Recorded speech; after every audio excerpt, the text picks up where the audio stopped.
Hey guys, glad you're back. After 2 hours of waiting, I know that you've probably been thrilled because of that great coyote song I sang earlier about the Wile E. Coyote. It was totally off the dome. That was called freestyling. I think you guys probably were shocked and amazed that I could just come up with a song just like that and have it sound so amazing and beautiful. And okay, just kidding, it wasn't very good, but it was fun, and that's just kind of, how I roll some days. I just want to sing songs and make it up as I go along. And when I can't sing, I bring on people like NPC who can meow in the background for me. Say hi, Mr. Meow NPC. Many meows, milady. Many, many meows. So, oh no, my thumbnail's not showing up. Why does that happen to me?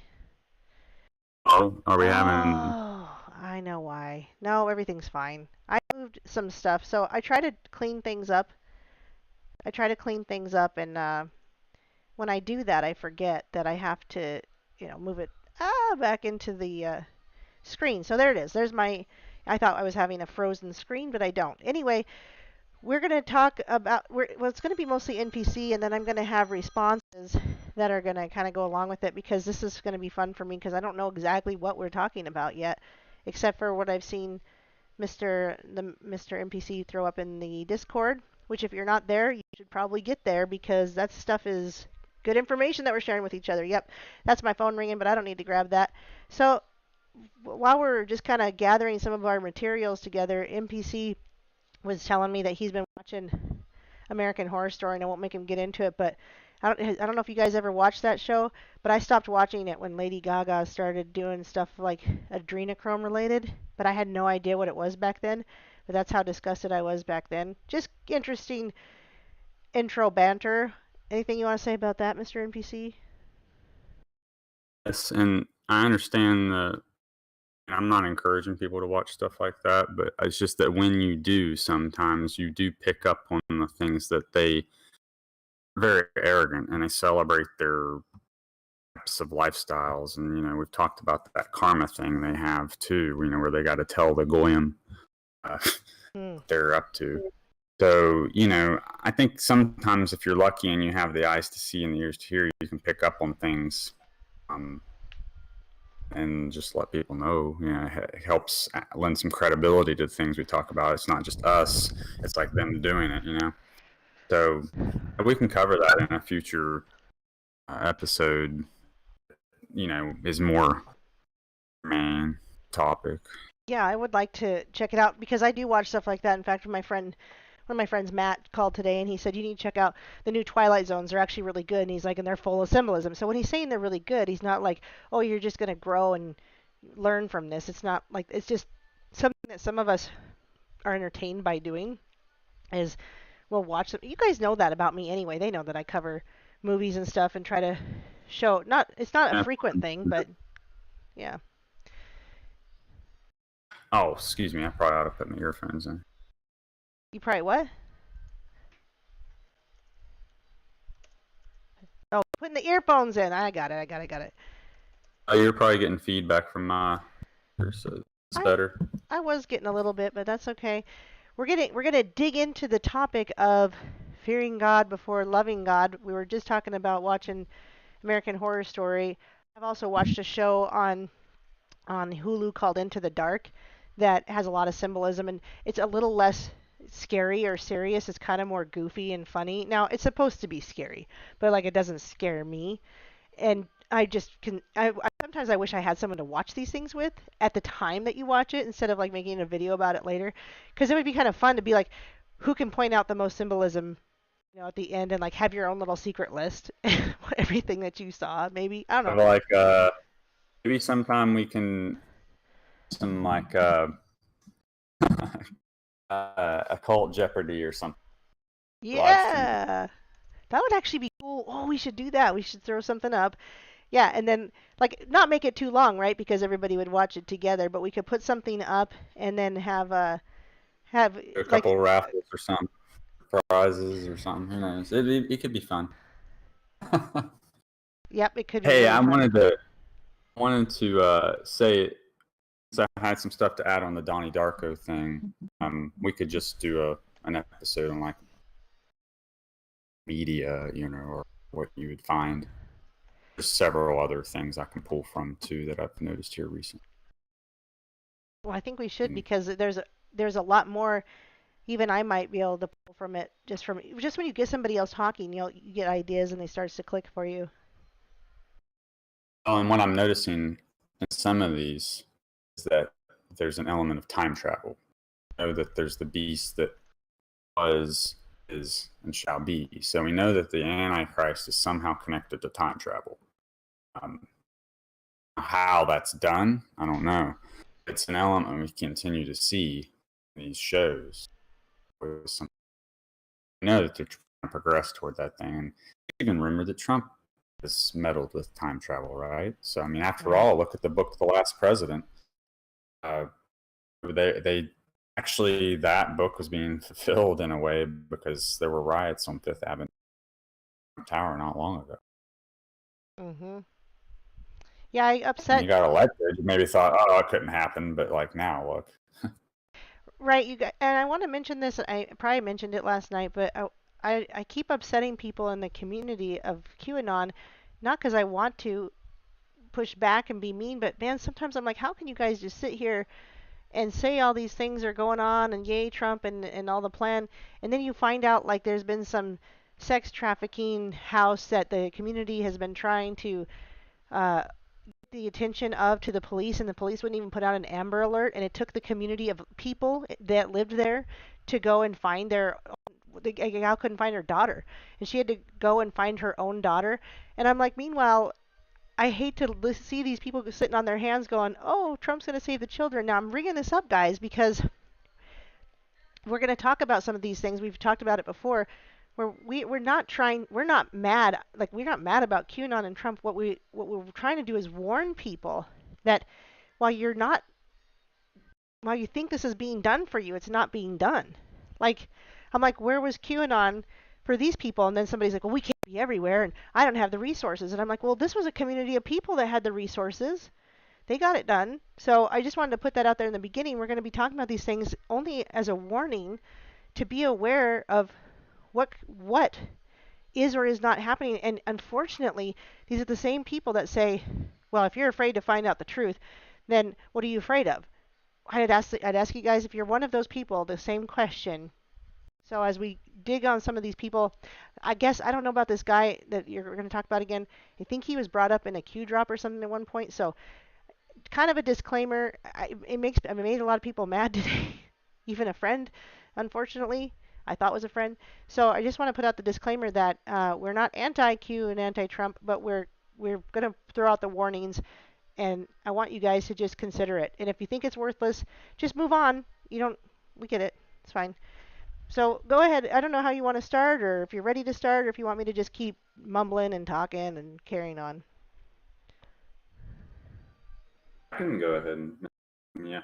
I want to make a distinction here. Now on to help with that Q, say the difference between non-Q. Because see, QAnon is not. I don't know what Q is. Look Q up, and that's the Q gospel. It's the gospel of Thomas. If you know how QAnon began with cicada. Mm-hmm. And they introduced us to the gospel. Or shortly after creating QAnon, they, quote, released it into the wild. It was at that point, the public at large took it over, and then these grifters and people that make money on it. And it's just kind of grown to be what it is now, which is technically how they envisioned it to begin with, but they didn't want people to like be selling mugs, shirts, and stuff like that. They didn't want people making money off of it, believe information. That's part of the problem is that we have all these gatekeepers already, and so that's, we've even commented on it. We were doing the puzzles. They called it gross fanaticism, I believe, is how they characterized the QAnon. I was only months into it. I don't think it had been a year yet. They were already kind of regretting having done it. So as you can see, it's fully embraced by the establishment. It claims that it seems to be based out of Virginia. Substantial. Right. And several clues to that. Even the general got on a podcast talking about it. I have no doubt it's real, but don't be fooled. Yep. They're talking about digital soldiers, this, that, and the other. Yeah, that's all true. But who is. Remember, there's an element of Jesus here. That's what we got to be loyal to, not Trump. Because there is yet to come that deception. This is where I wanted to comment, is that the fear of God keeps people from sometimes knowing God more fully, in the sense that Jesus himself said, all these things must come to pass. I hear some people say, well, God will only let things happen. Well, can't go against his own word. And how many prophecies has he ever went against? I just think that it's a tricky trap to fall into, where they've created all the chaos, then they come with the order, and the Bible tells you that's what happens. And not to mention, we could go into that a little bit this evening, because one of the big fears they're playing on our people's debts. So with this NESARA, which is national acronym, but it's the national one, and then GESARA is the global one. Acronym stands for. If you could look it up for me, that's how they're gonna. It's NESARA, I think. I know. I closed all my windows, so I gotta open one. I can't do it that easily. To break the cadence. But at any rate, this is what people need to be paying attention to. And I would be interested to see what Q's comment on it might be. I don't follow QAnon closely anymore. So if somebody wanted to look into that, could see what his attitude toward GESARA or GESARA is, because see, that's the vehicle they're going to use to wipe out debt. Okay? But here's the thing: you have war, and there's going to be all these rules, right? So if your country doesn't follow all these rules, you get kicked out. You don't have access to this pile of money. This money is rumored to go back all the way to King Solomon. That's 666 talents of gold at that time. Even to today's standard, considered one of the richest men that ever lived on earth. So it's worthwhile to consider that there's this big pile of money just sitting there for all this time for the specific purpose of doing what it's doing today. They created all of this. You don't play by the same rules.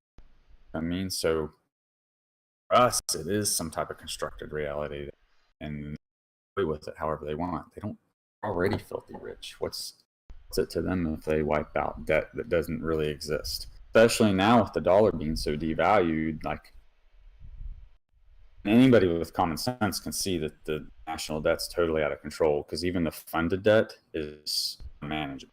And there's 150 trillion unfunded debt, which people don't know about.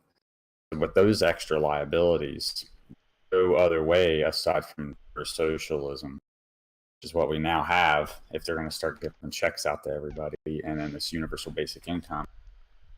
This all blinds people from harsh realities of what God's word says is going to happen. And so this leads straight into the mark of the beast, because we're in July now, and you still can't travel outside the United States.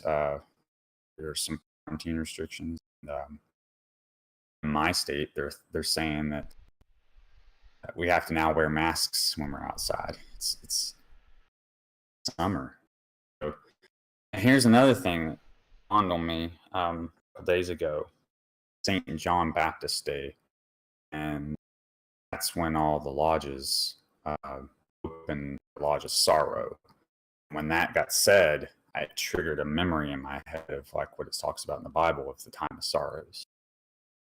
So I think that because time is cyclical,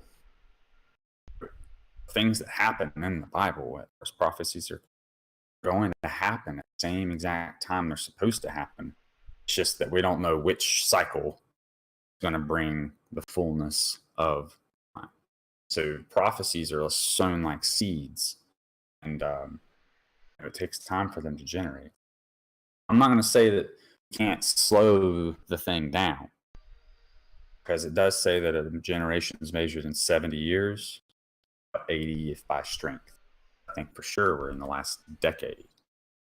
I think it would be fantasy or an indulgence to suggest that it was beyond that, because we do see that the peace treaty at least is already formed, and now I'm seeing this gentleman, Joseph Gregory Hallett, starting to rise up.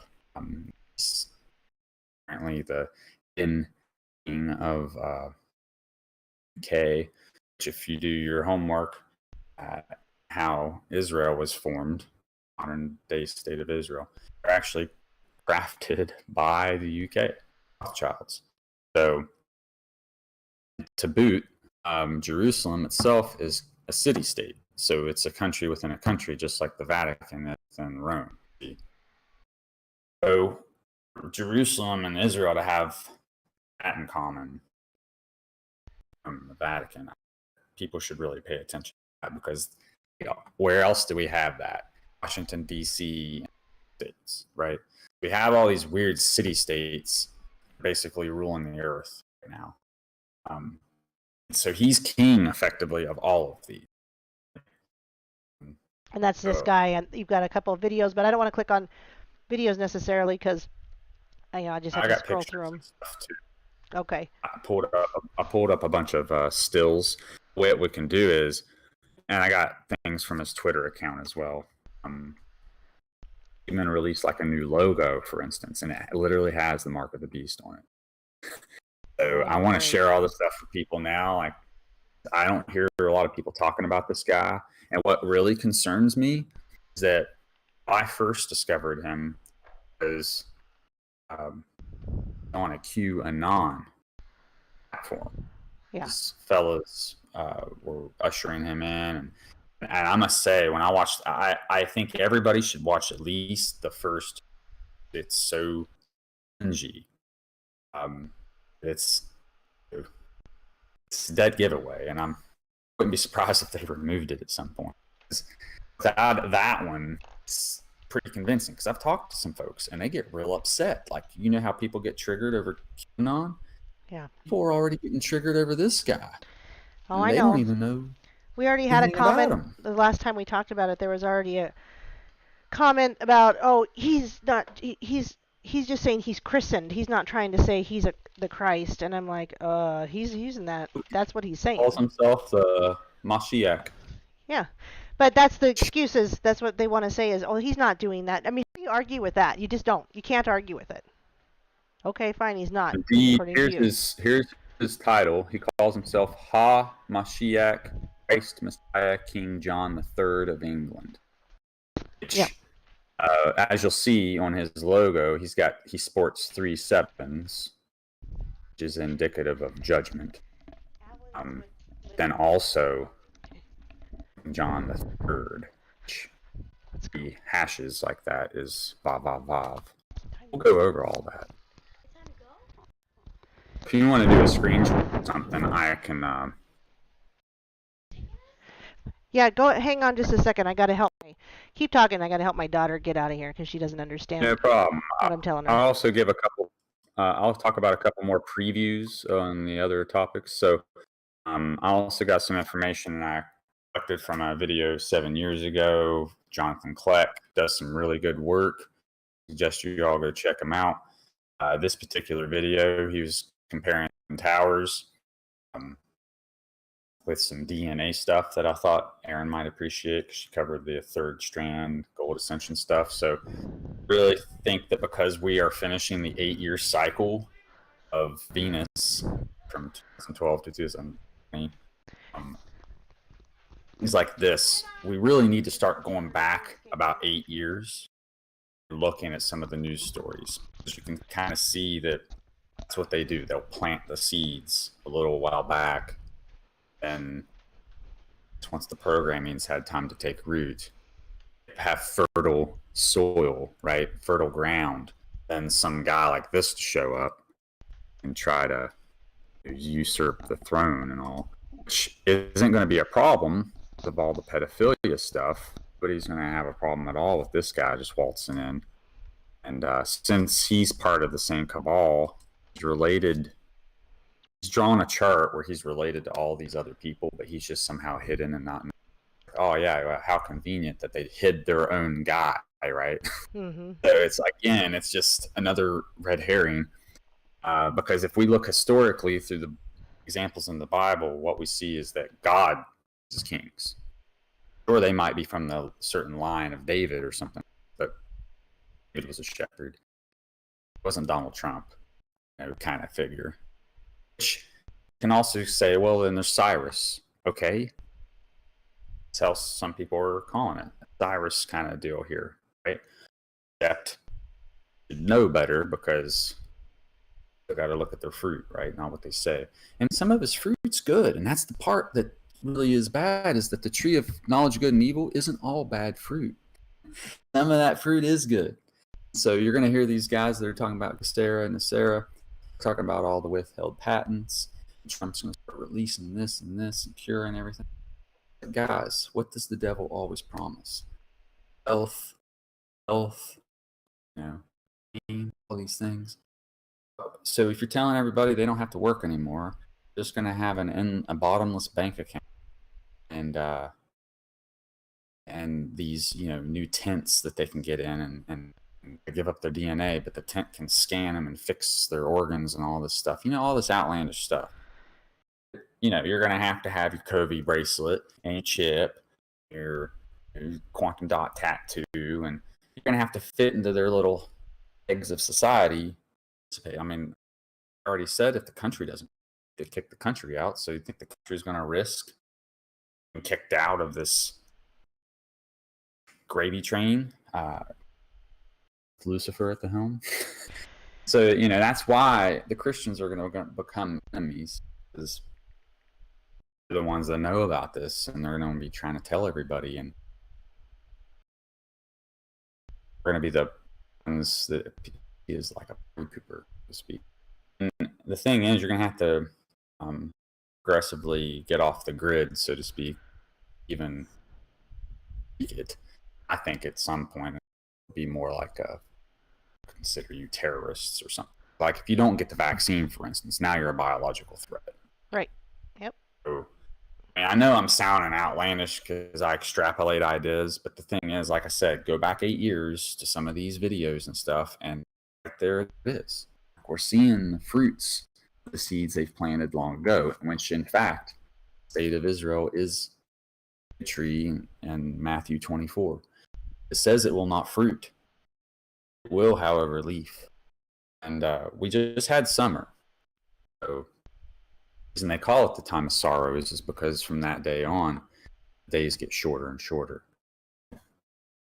So I think that, which by the way, this also coincided with Joshua's sign of the long day, which the eclipse we just had happened to be on the longest day of the year, right? So it's kind of weird to see a lot of those overlapping things and themes, especially when coming on the heels of Passover when it did, because this gentleman Hallett is saying that he now has that title because the Pope gave up his title of Vicar Christ in April in Passover.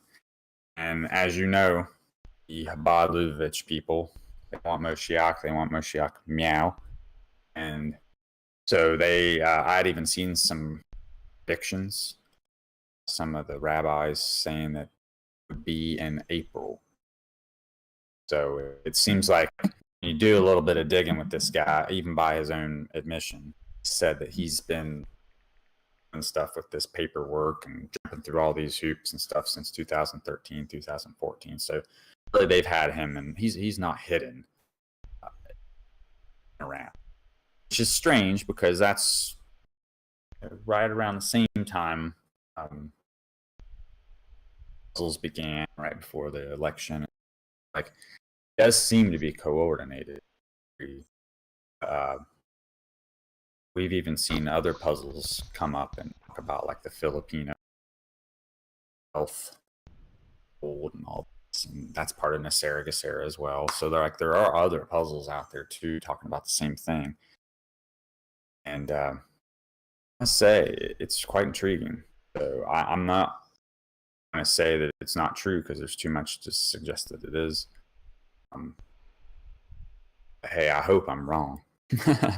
But it's just too many coincidences at this point, with the quantum dot being related to Microsoft, the ID 2020 being related to Microsoft, which, by the way, some of those board members are resigning now, stating that they don't like the feeling they're getting from the direction this is all headed, and because they want to have a centralized blockchain. There's a lot of folks that are on the Bitcoin bandwagon and that they're going to destroy the Federal Reserve and the cabal with Bitcoin. Well, that's decentralized. That's great. But really all they did was take that technology and repurpose it for their own benefit and be a centralized crypto now, which defeats the entire purpose of what Bitcoin was created for. See what I mean? So it's like you made this wonderful thing thinking to solve the problems, but really you just created your own shackles. Right? Yeah, can I butt in on that? Yeah, by all means.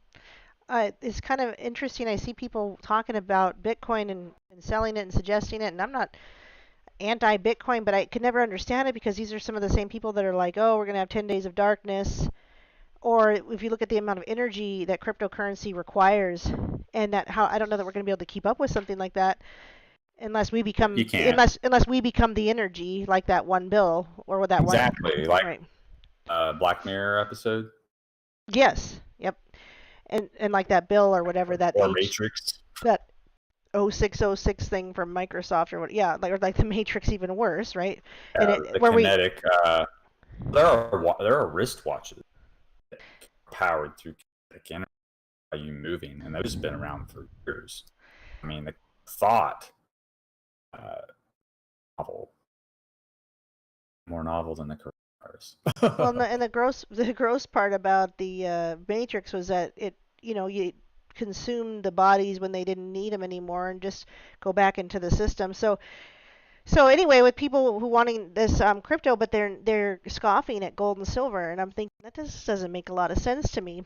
And Benz keeps asking, well, what about when this company that I personally am involved with, because they actually have a banking account where you can put like actual silver reserves or gold reserves in a vault rather than get the physical if you want. You can get physical gold and silver, but if you want, you can use this reserves banking system because we have debit cards too.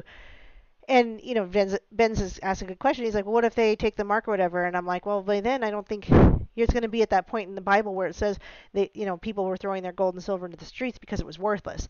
So yeah, we all know that there's going to come these times that it's all probably going to be worthless. But in the interim, I don't feel like crypto would be the safest bet because of the energy needed, the fact that they're trying to hijack it and centralize it, like you just said. And anyway, I just feel like it makes more sense to keep going with gold and silver. And if we have to use digital dollars, at least shameless plug with my business, it's got silver and gold reserves. But anyway, go on with what you were talking I'd like about. to comment on that because I don't own one bit. That's a good pun, right? Bit of Bitcoin. So the reason for that is because I actually have tried to buy it. It's so complicated and difficult to buy. Either I'm just stupid. I don't think I'm too stupid to buy it. It's incredibly difficult to get a hold of. I've even heard Peter Schiff talk about it. He's somebody that I like to watch that talks about gold and silver and these other markets and stuff. And he always says to invest in gold, right? It's great advice because it's a hard asset you can hold. You cannot hold your Bitcoin. Yes, you can hold your computer and it'll keep you warm at night, but that Bitcoin is intangible. And see, here's the real basis for this that really just strikes down the entire argument. It is not supposed to be an asset that you hold and make money on. See, the people that are doing that are actually preventing Bitcoin from ever reaching the dream potential that because it's a mode of exchange. It's not hoard. So like by hoarding your Bitcoin, actually preventing it from being used widely, which means that if anybody actually cared about Bitcoin and wasn't just trying to take advantage of the market, and what they should do is give their Bitcoin away. Right? You should give it to as many people as you can possibly give it to, because see, the more people you can give it to, then you attach whatever value That's you exactly want. right. Mike Maloney talked about that. He said if people would just use it more and actually use it more as an exchange, it would be great. But they're not doing it. They're doing, like you said, they're doing it to If you want make to money and hold speculate, to it. gold, silver. Silver is the best thing to buy right now because it's still at a low ceiling. It hasn't even close to hitting where it's going to hit. Gold up first because countries have been buying it. So that's why they call silver the poor man's gold, is because that's for us to buy. So here's a thing to take into consideration. Yes, we'll throw it in the streets, and we're going to be paving the streets with it too. 1,000-year reign after all this. It'll already be there. But the thing is, you might be able to use the gold and silver barter at the time of sorrow, and that time leading up to the final decade. We're in that now, I think. I think it'll become useful soon, because I'm not trying to be a date setter or any of those people. I think the writing on the wall, however, is clear. I think it'll start this fall. There's a reason they call it the fall. Like I said, everything's cyclical. I think the fall, during the fall. I think fall is when we see a lot of these things happen, like 9/11, for example. So talk more about 9/11 in a little bit, because that ties into the DNA thing. The wheat and the tares. It's not a far-fetched thing. The Bible says that parable, the slave comes to the master and says, "Master, master, what shall we do?" And he has sown tares among our wheat. He says very calmly, "Don't worry about it. Wait till the time of the harvest. I'm going to gather up the wheat from the tares." So what we see there is just had Shavuot, early June, I believe. So that is the harvest. Late May, early June. So as we've been going through this 8-year cycle, with Venus returning to its spot where it was in 2012, which, a little side note, Ethiopian calendar, look into these like Enochian and Ethiopian calendar alternatives like Mayan astrology and such. Year 2017 was really the year 2012 really going into it now. We were 8 years off, in other words, because these other calendars are built differently, measure time differently. Have that because it says that in the Bible that they'll change the times too, and so that's how we end up in the time of Babylon, the time of confusion, because by confusing times, getting us to worship pagan holidays and stuff like that. I mean, look at the cycles that everything builds on. That builds energy, and that's how their magic works. They weave their magic year to year to year to year to year. Try and come to their own. Okay? So then when God talks about the fullness of time, prophecy has come to its bear fruit. That's why he's always using these lines and the symbolism, the test a fruit against the vine. So you go back to the Word of God. If you're truly trying to have a debate over something in the Bible, you would have to really want to prove it in places in the Bible, right? You need a witness, is how I heard Pastor Murphy.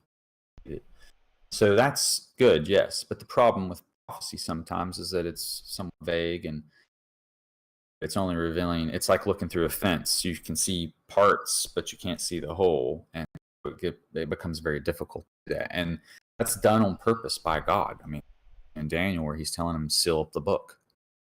And that's why it's called the time of revelation. We're going to have a lot of things revealed. The apocalypse indeed is revealing. So anyway, I don't want to ramble, but I did want to kind of say that I think Bitcoin's only going to work if people use it. And if you attach gold and silver to it, it would actually make sense. So Right. the biggest barrier there is for the two camps to really just join hands. If they were to really just base Bitcoin on gold and silver, it would be fine. There's some fundamental flaws with Bitcoin as it is. Many people have lost their keys, this, that, and the other. There's parts of the blockchain that are never going to function, completely lost forever. So that's another thing they'll probably try to say here with this new one is that, oh, well, if you have your biological markers, you'll never get locked out again. You have your key in your hand. Doesn't that sound mean? Have to get locked out of your car, your house, your Bitcoin account, all your passwords on one keychain. See what I mean? It's so easy and convenient. Say people will demand it. Okay? People get impatient if somebody writes a check in line. Mm-hmm. So think about what we're going to come into. They've interviewed people in China who already live on the system who enjoy the social credit score thing too. They're like, it motivates me to want to do well and keep my score up. And I'm listening to these people. I'm like, wow, these people are far faster asleep than even people in our country that are very fast asleep because they're excited to pump up that credit score and they're all for it. And I don't know. I wonder how many people would be all for something like that.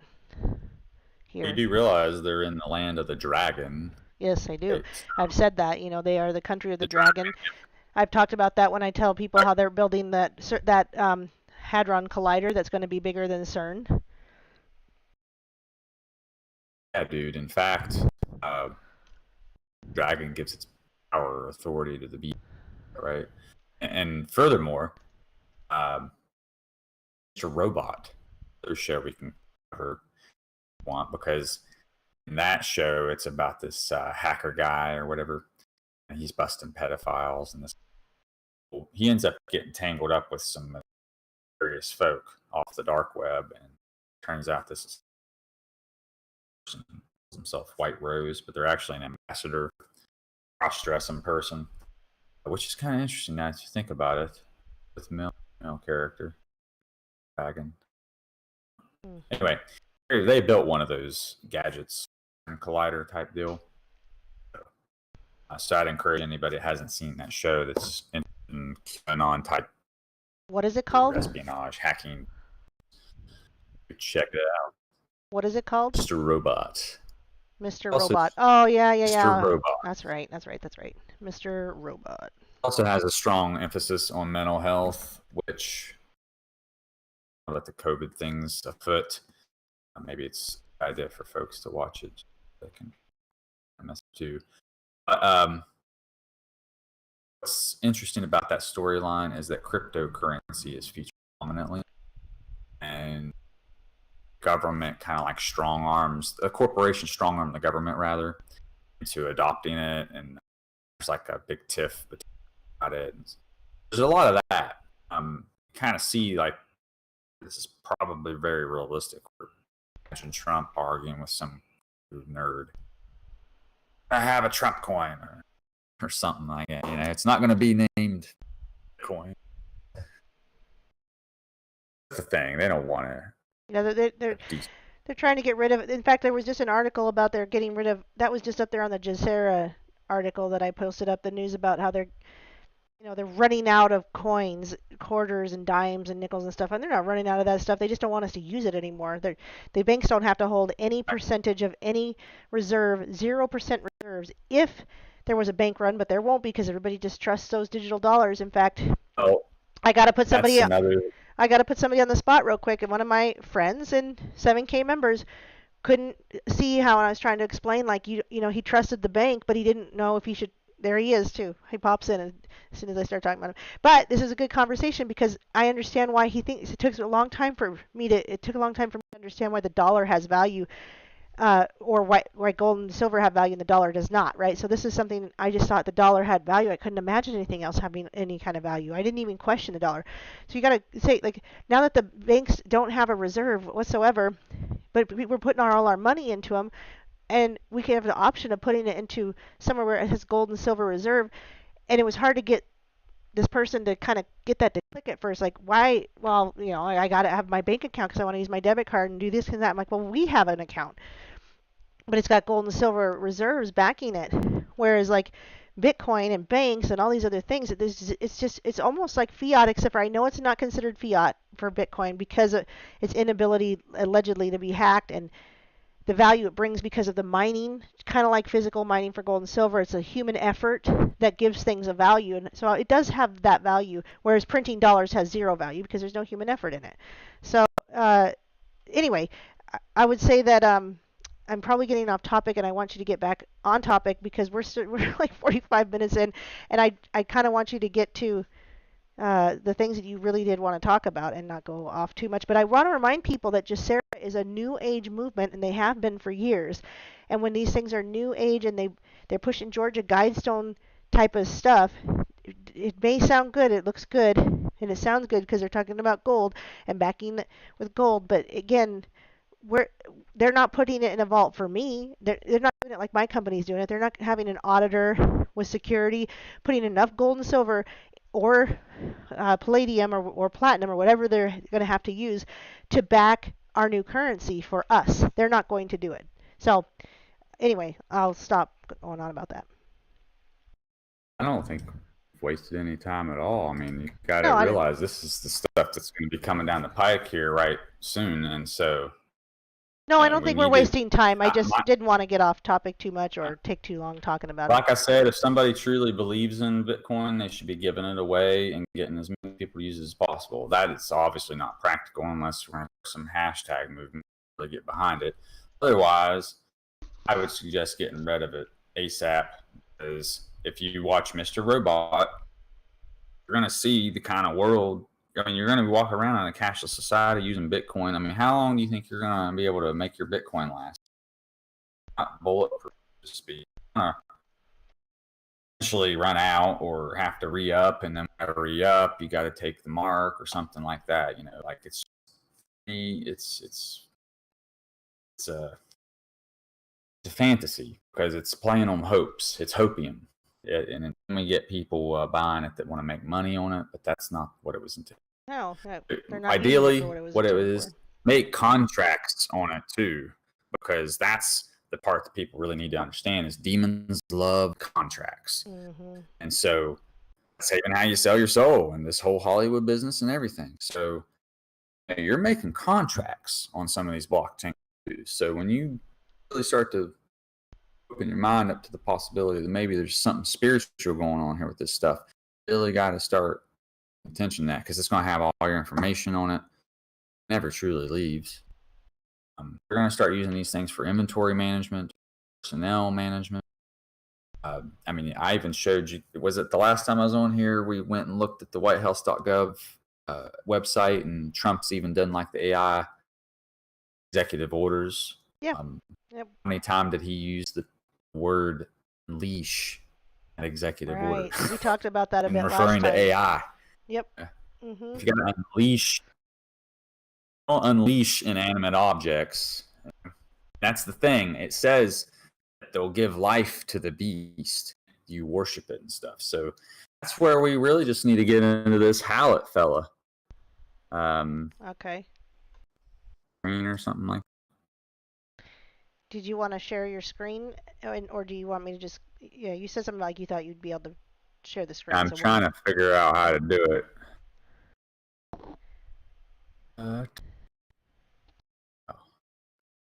Should be a screen option at the bottom where you see your voice connected. Join stream. There we go. Okay. Yep.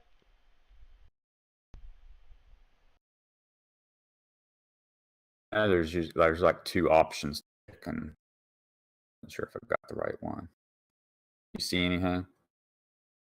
Says you've been oh, it's connecting. Can.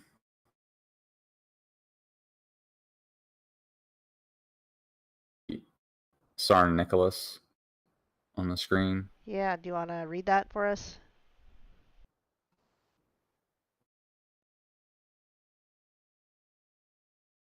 Uh-oh. He ended the stream. Hello? I saw that you just ended this. Hi.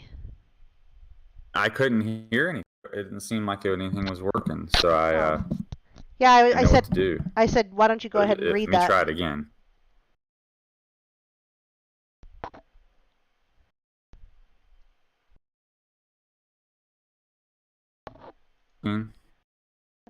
It's loading.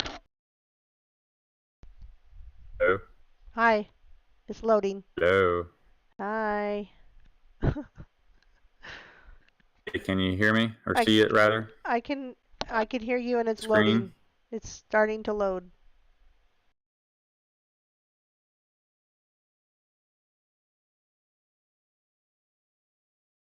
I see it now. Not connected to VPN, so I'm sorry. Isn't it working? Oh, I see it.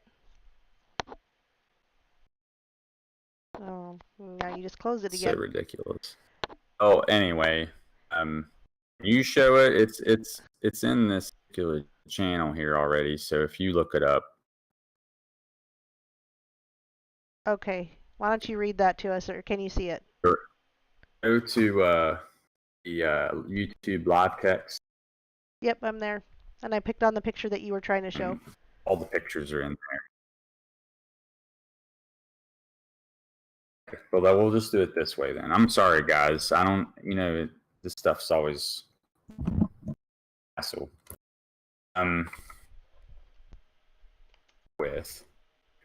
Here's our Nicholas at the top. We started this war on Christianity a long time ago because see, they had to get rid of him and the royal family in order to get over and make communist over there. And see, that's the thing. Communism is like a form of fertilizer. This kind of world they want. Right? It's a godless society. Everybody's used to sharing everything, et cetera, et cetera. Which technically is very similar to how heaven should be. To think about it. But that's the thing. They want to counterfeit it themselves first. Yeah, then we read this. So meme. I would recommend. This is a meme that you've pulled up. Could you just read it real quickly, please? Or can you see it? Which one did you have up? The Czar one? Yeah, I can read it. It The one says with our Nicholas on it. I don't have your stream up, so I'll read it. I just didn't know which one you had because I don't have your stream up. It says the First World War is to be fought. I can read it. The First World War is. Am I going to read it? Yep. First World War is to be fought for the purpose of destroying the Tsar in Russia, as promised by Nathan Rothschild in 1815. Tsar is to be replaced with communism, which is to be used to attack religions, predominantly Christianity. Differences between the British and the German empires are to be used to foment this war. Actually, foment, not forment. Whatever. Get it correctly. That's actually exactly what Albert Pike says, which is the first one that I posted up there. Most people are probably already familiar with that, and the reason I wanted to mention it because they just tore down statue to Albert Pike this past weekend. So people were not aware that the guy that was the third degree Freemason that was on the Union. He was Confederate paid. Which is why tearing down his statue was considered an outrage. Actually, it was a turncoat, I believe, for the Union. So, anyway, if you pull that one up on the screen, see. There's round table. Oh, here it is. Well, it's really tiny though. On at the very top with the yellow text. Mm-hmm. It actually has foment. You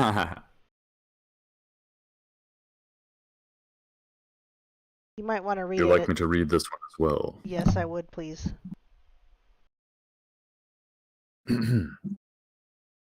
Fort Pike, August 15, 1871. Third World War must be fomented, taking advantage of the differences caused by the Argenter of the Illuminati between the political Zionists and the leaders Islamic world. This war must be conducted in such a way Islam, Muslim Arabic world, and political Zionism, state of Israel, mutually destroy each other. Meanwhile, other nations, once more divided, the issue will be constrained to fight to the complete physical, spiritual, economic exhaustion. Shall unleash nihilists and the atheists, shall provide a formidable social cataclysm, which in all of its horror will show clearly the nation's effect of absolute atheism, origin of savagery, most bloody turmoil, and everywhere. Citizens obliged to defend themselves against the world minority of revolutionaries to exterminate those destroyers of civilization. The multitude disillusioned with Christianity, whose deistic spirits will from the moment without compass or direction, anxious for an ideal, without knowing where to render its adoration, receive the true light, the universal manifestation, pure doctrine, Lucifer, not finally out into public view. This manifestation will result from the general reactionary movement, which will follow the destruction of Christianity and atheism, both conquered and created at the same time. Robert Pike, August 15th, 1871. This was his letter to Manzini, he viewed in Italy, where they have that Rome-Vatican City relationship. Of course, as you can see, they control each of them. The plan was laid out, long ago. I accented a few words in that, but one in particular I wanted to highlight was destroyers, because in fact, how I actually heard about the Albert Pike statue getting toppled is an autoplay on YouTube for Carlson, because I wouldn't watch Fox. Well, he's actually glorifying Albert Pike segment and talking him up and stuff. He even mentions that he was involved in secret societies and stuff.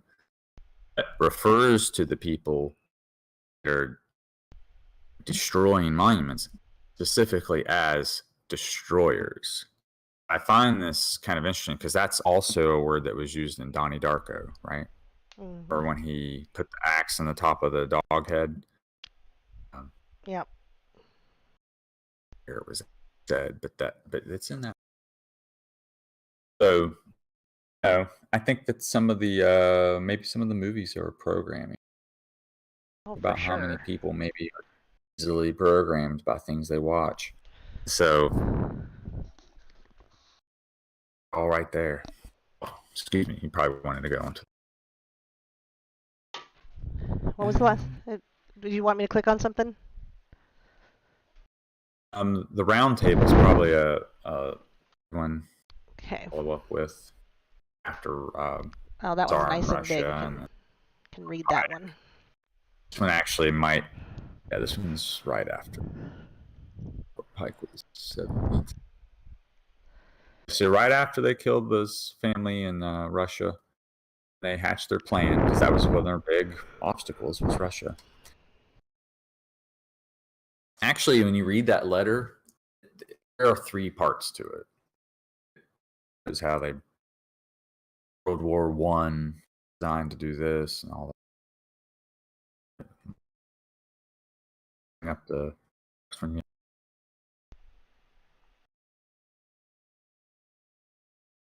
have the meme up.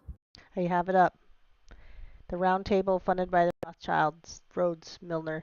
Hey, Rhodes was, if you, by the way, if you look into it, the Rhodes comes from the Rhodes Scholar comes from that, I can't remember his first name, who cares, but the Rhodes guy, he was definitely a murderer of black people. He really enjoyed, that was one of his things, he enjoyed killing black boys. But anyway, I've got it pulled up. Wow. You can go ahead and read it because, see, I don't know very much about these folks. You might be able to actually add to it as you go. Well, we'll see. So Round Table, funded by Rothschild, the Rhodes Milner Group, was founded in 1891 and later became the Round Table Movement in 1909. Inner Circle members later included Lord Balfour, who wrote the Balfour Declaration in 1917. In 1922, the League of Nations approved the Balfour Mandate in Palestine, thus paving the way for the later creation of Israel. The very people involved in the Balfour Declaration were Round Table associates, including Lord Balfour, Round Table Inner Circle member, Alfred Milner, Round Table leader, and Lord Lionel Walter Rothschild, who funded the Round Table. Sir Alfred Balfour was a British conservative, exiled Zionist, and a Freemason. After World War I, Britain ruled Palestine, and the Rothschilds ruled Britain. Also, a bulk of unpaid debts to the Rothschilds by the failed Ottoman Empire gave the family more control over Palestine. Then came Hitler. And this is from If the West Falls, Globalization, the End of America, and Biblical Prophecy by Bridget S. Howe. All right there, isn't it? So, before we get too far off that topic, scroll down to...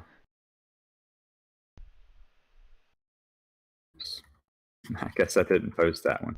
The Hallett guy, let's just talk about him real quick. So scroll down to one like him on a Time magazine. It's not real. It's mock. Oh, okay. You There can it is. still Yeah. You can pick that one to show people that his insignia is real. That's his actual insignia. One I wanted to point out, click the one above him. Okay. Or the one above that. The him above him. Notice what he's holding in his hand right there above that flag. Yeah, I just noticed that today.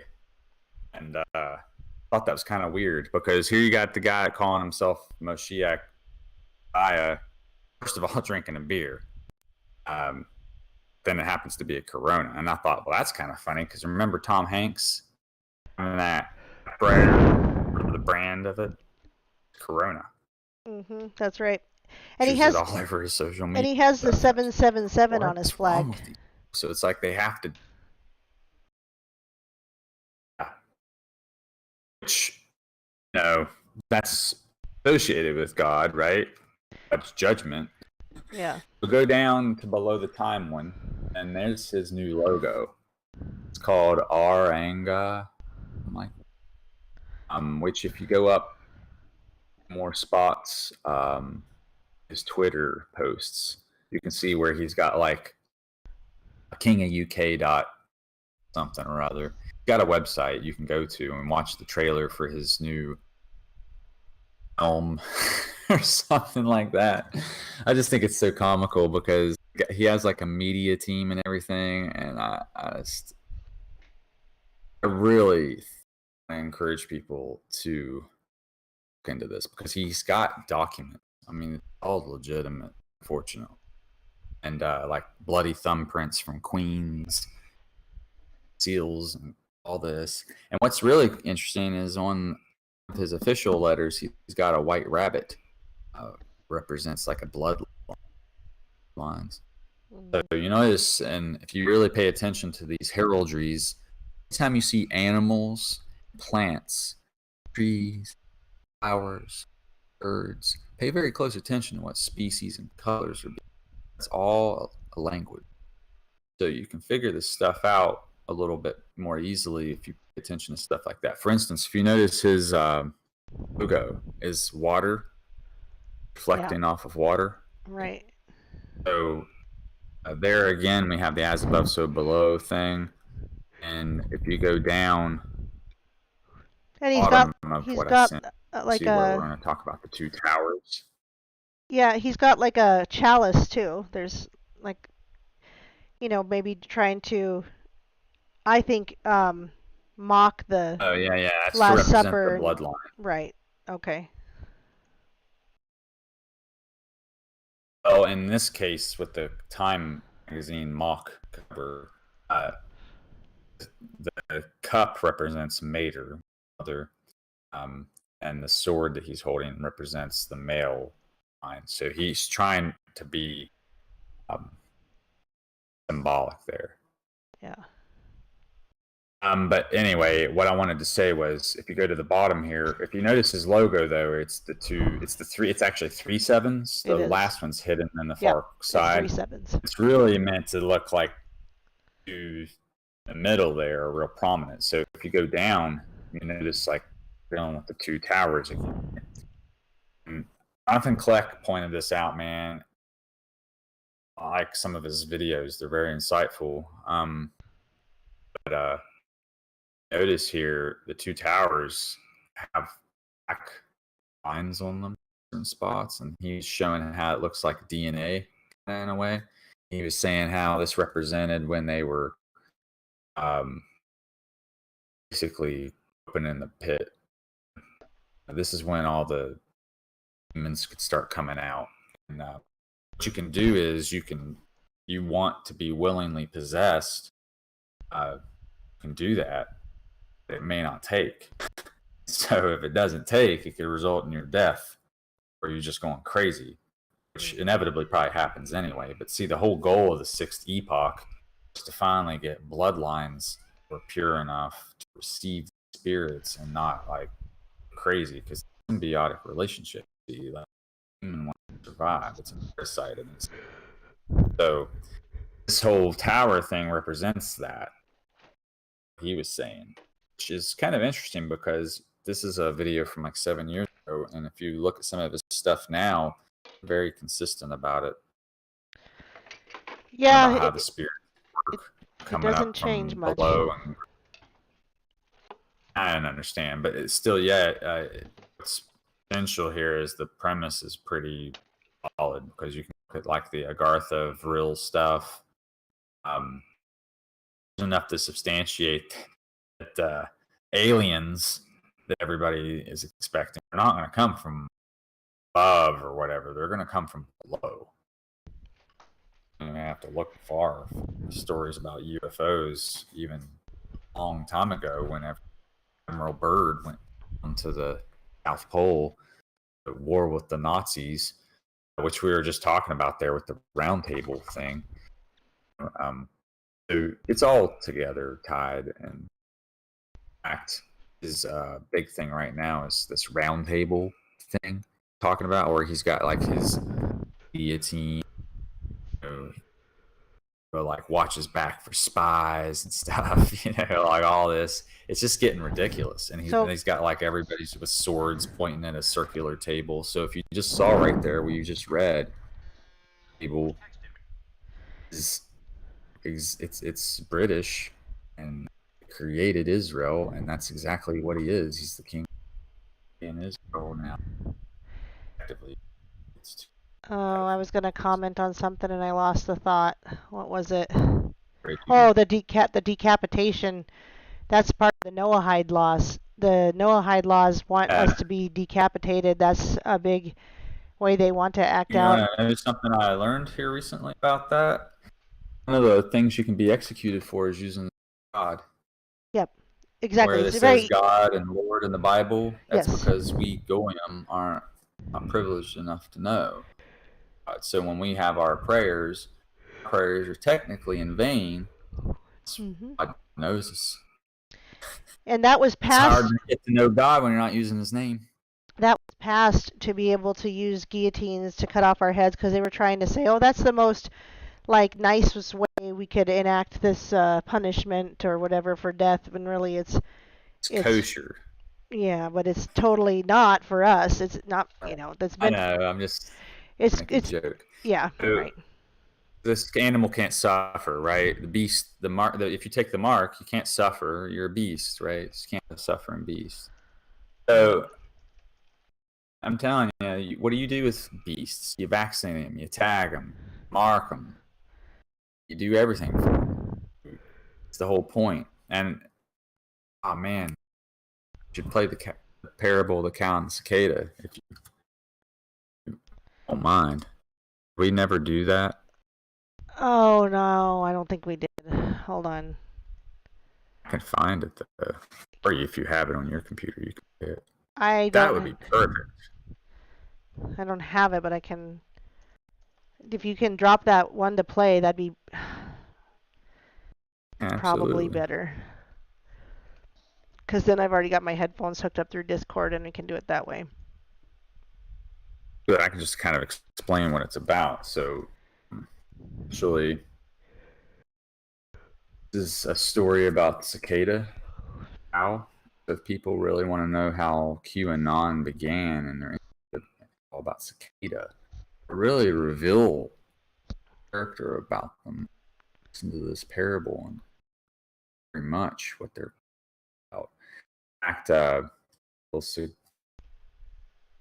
So far as to say, what was it, that Kennedy guy is involved, and so there are some people that speak out against vaccines and stuff, which are spoken out against this parable. I mean, you can kind of see that there might be some truth that people speculate about all the time, because when you start doing your research on the origin, it does go back about as far. This is perfect.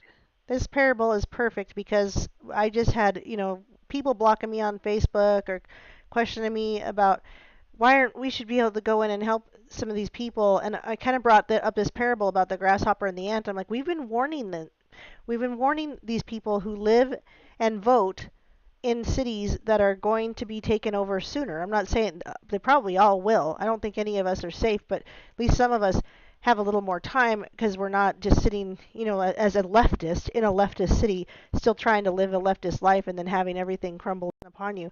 But I had someone block me because they're like, oh, we should be wanting to go in and help them. I'm like, why? When people were saying Hell's Angels and Mongols were going up to Seattle, I'm like, no, they're not unless they're on their turf. There's no reason for them to go in and help. These people, they did this to themselves. And I'm not saying I feel bad. I've been telling people there's going to come a day where I didn't want to tell you I told you so. I didn't want to have to say I told you so. I'm not going to want to say it on that day because it's going to be so bad. But that's kind of the ant and the grasshopper story. There's another thing I want to mention. I'm a parable on my computer, but the Discord account I'm using isn't paid for, so it limits me to 8 megabytes of file transfer. I'll have to play it from my computer. If you don't mind, I can do that. Well, let's see if it works because it didn't work last time. Go ahead and try. Let's just see if it works. Oh, yeah, it works. Hold on, it's at minute 3:31. It works.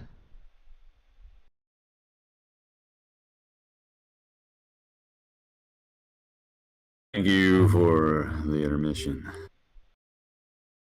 Stay tuned for the parable of the cow and the cicada.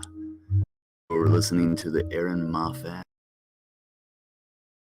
live guest.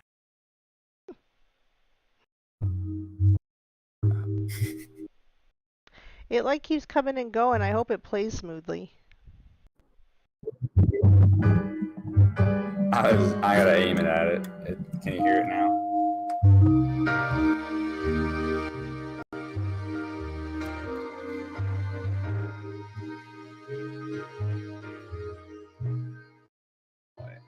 Let's speed it up. I was at the wrong end of I thought I was further in. Very good. Turn it up and tell me to turn it down. A parable of the cow and the cicada. As the farmer makes his way towards the farmhouse, sunset falls on his pasture. His cow chews his cud, and the song of the cicada fills the air. Come out so I can see you, shouts the cow. Your song is so beautiful, you deserve recognition. Thank you, says the cicada, but I prefer to remain in the shadow. Why? asks the cow. You should take pride in your song. Come out, there's not much light left. I do not seek a stage, says the cicada. Your talent deserves recognition, says the cow. Ah, exclaims the cicada. Fine recognition. Fame, says the cow. Do you want fame? Asked the cow somewhat curiously. My favorite time is when I get to go to the state fair and show off my fine hide and thick girth. Just ask yourself why you seek attention, said the cicada. Just come out for a moment and show me what you look like so we can get to know each other, said the cow. I cannot, said the cicada. There are predators around who want to kill me. And why do you sing? Asked the cow. And calling to the others to create a chorus, said the cicada. We can all throw our voices so the hunters can never find us. Ah, that's too bad, replied the cow.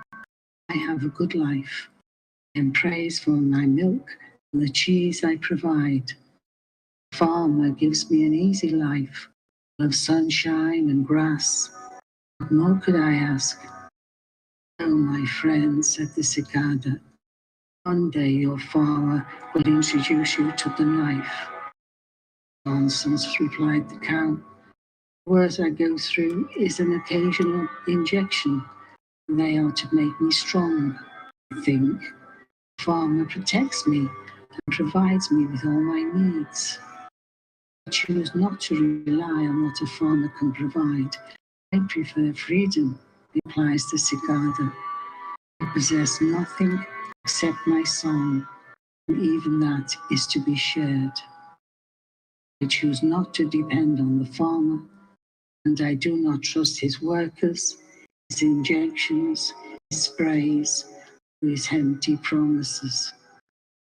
Then you missed the chance of bliss, replied the cow. Perhaps you are right, said the cicada. Tonight I go to the river, and many of us will sing together. Why don't you join us? I can't, replied the cow. I am obligated. We must choose our obligations, said the cicada in a soft voice. With that, the cicada vanished as the last second of the daylight died.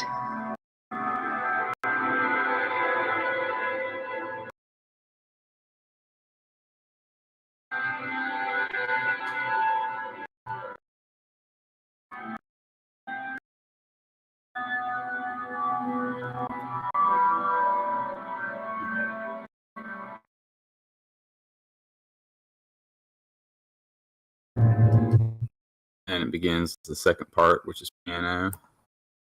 So as you can see, quite revealing the character of Cicada. Perhaps even a little bit of Q. I don't know how much of that carries over still, because it largely is due to how many people truly know the origin. Which was called Many cicada. do. That's why it turned into a fanatic thing, you know, is because like it got so divorced from where it originated. Like, sure, it had some good points to it, but people started using it crusade for their own thing, you know, off it. You know, so really, it's just trying to teach people how to be free from the system, value spirituality, and basically teach you about the fact That you are the temple of God, and how to wake up your third eye so that you can see through this stuff. Mm-hmm. which is really what it's all about, because the food and everything we eat clogs it all up. I mean, that, and here's the thing, the third eye's not the end all. That is just beginning. That is the abyss, actually. So you got to keep going to Keter, which is the crown. And see, that's the whole thing, is the coronavirus and stuff. I think could be on a limb here, but I would imagine it might even have something to do with inhibiting our pineal gland awakening, something like that. Mm-hmm. Although I've had, I thought mine was already open, but it wasn't until this virus thing started, and then suddenly now I'm really convinced that it is active so than it was. And this is what I come to all these revelations, and I always have so much to talk about. Just can't even help it. It just all floods in. Wild happens. So I think it's kind of like putting you on like a radio frequency. I saw a movie called Radio Free Albemuth. It is based on a book by Philip K. Dick, and it talks about Christians and stuff, and how like there would be these satellites that circled the earth, and periodically they would transmit signals down to all the Christians, but only people that had like pineal glands with the message, right? So, or had their pineal gland active, because by the time you're 6 or 7, it diminishes and you cannibalize it. That's why they, pretty much stop with fantasy and imagination and spirituality by the time you're adult, right? So to go into heaven, you have to be born again. You can actually reactivate it. But as a child, you don't have to try.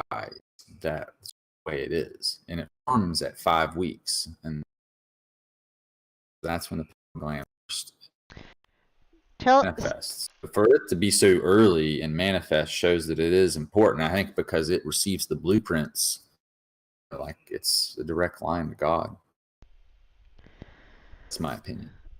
Because it does talk about, if thine eye be single, thy whole body be full of light. But if thy body be full of darkness, how great is that darkness? Yeah, and just to clarify, we're not talking the New Age third eye, what do you call it, the Kundalini stuff. That's always a hijacking. There's always a hijacking of these things, you guys. Actually, that's exactly what I'm talking about. But you're right, it is hijacked, and that's the problem, is that we're triggered by the fact that that's what the serpent in the garden was all about. Well, we weren't supposed to introduce to that stuff. Yeah. The reason I say it's different. The reason I say it's different is because when anybody ever talks about this, they're talking about opening that like with a Kundalini or with other spirits. That's what I'm trying to say, is that's not what we're talking about. And that's what I'm trying to say, is that like people stop the third eye, and that's how they get possessed. They don't want you going past that, because if you go to the crown, you can't get possessed if you have the Holy Spirit in you. If you're the temple, you should have the Holy Spirit in you. Right. Trying to block that. So I don't think it's right to ignore it either, because it's the way we're built. We're multidimensional beings in a sense. Like we're inhabited with a soul and mind and body. I mean, I understand it's a hot button issue, but the thing is, if you learn about this stuff, you see how they're using it against us too. Because everybody in the bottom. That's why I said that, because anytime I would have heard, the third eye opening, I would have immediately been like, that's some New Age stuff that I can't listen to. So I understand how this is different. I no one's complaining, no one's saying anything. I just wanted to clarify that, because myself would have gone to that mindset. I'd have been like, this is some New Age stuff and I can't listen to it anymore. It's why I don't like to talk about that stuff, because I always feel I have to be defensive about it or something. But the fact of the matter is, Jesus told us to be wise as serpents and as doves. I mean, serpent is the Kundalini energy in a sense. So what he's saying is, in the Gospel of Thomas, it says, what are you going to do when the two become one? Well, what is the two become? If you allow me to just go for it. Esoteric standpoint. So they're talking about the male and female energies, which is the Ida and Pingala serpents. So the Kundalini sits dormant in the base of the spine. People probably never even wake it up. That's what Lucifer did to us in the garden. He woke up our Kundalini energy. It's a sexual energy. In other words, they were innocent. It really, in a way, what he did to them is akin to what they're doing to the children now. You know what I mean? So like what we're seeing now is exactly what it's all about the beginning. I mean, we were newborns, innocent. Came and did that. So in a way, we weren't supposed to figure that out immediately. I think God had a plan to reveal that at some point, if it were ever necessary. And that's the thing, like, it tells you won't die, but you do. Because the moment you become aware, this is why, and I had this epiphany today, and I'm glad that we are talking about this, because it says I think Joshua or Deuteronomy or Joshua, where it's talking about the law all the time. It says when you're leading the people, not let the law pass through your lips. Just do it. It can be observed. All of you. That way they learn it. Watching your people. Because of the moment you make somebody aware of the fact they're breaking God's law, that's a sin. So it's kind of weird because I think that's part of the reason that Jesus was emphatic about not law itself, is it's like just becoming aware of it. Now you have to keep it. Okay? Then the moment you stop keeping a law that you've learned about, now you're. Whereas if you were ignorance is this kind of thing, like in a way you weren't really breaking the law. So when Satan interacted with Eve in the garden, he was getting her to basically disobey God. She didn't realize it at the time. And she wouldn't die, but then of course they did. This also reminds me, another parallel is that they lived to be about 1,000 years then, even after they had to die. In Revelation, we see that, I guess, the return of the tree, and then people will then live for 1,000 years, millennial reign, populating the earth, as it were, I suppose. So I think that that's a really interesting way for the Alpha and the Omega to come back together, as it says it's going to do. And it's always about the seed. Now, what's going to be different about the garden scenario this time is that Satan's seed won't be around, or will Satan? So, right. But we'll have already tasted of the tree, right? So, I read a book I think describes this really interesting way. It's called Chamael. The book, at one point, David is in heaven with Michael, and they're going to go talk to God. Oh, Michael makes some comment to David because he's looking for him really hard. He's like, you won't ever find him if you're looking for him alone. I thought that was kind of funny because it does say that only where two or more are, right? Mm-hmm. And that was an interesting way they said that. And then furthermore, don't find God till page 72, 73. Like it's at the moment where 72 ends, he says, oh, look, there he is. And then you switch over from 72 to 73. Well, there's 72 names of God. Well, there are actually 216, but or so. Or there's a lot more than that, actually. I speculate there's far more. What I mean is there's 72 main ones, they say. So where they say, and if we were to say those, they would lop our head off for it. Right? You don't even have to use under one the of the Noahide laws, right? Yeah, exactly. And so, anyway, so this book goes on to say that once they did find him, however, he was in a grove of trees. Right?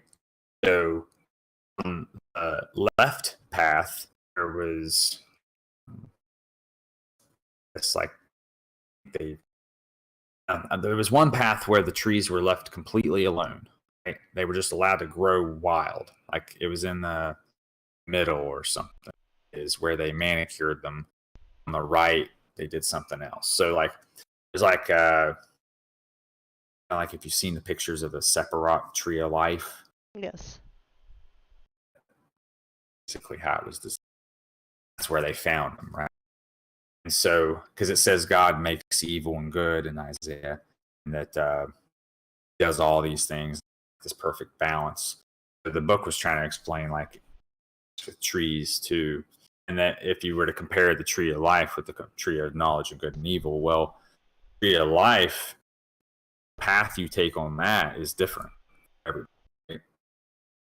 And you get a fruit here and a fruit there, and people have different gifts like that. By the time you get to the end, it's a totally different path for everybody. And I think that's what God intended. He just created Adam and he just let them be. But then when Satan comes along and he feared by picking up that third eye, which is dat, and that is death.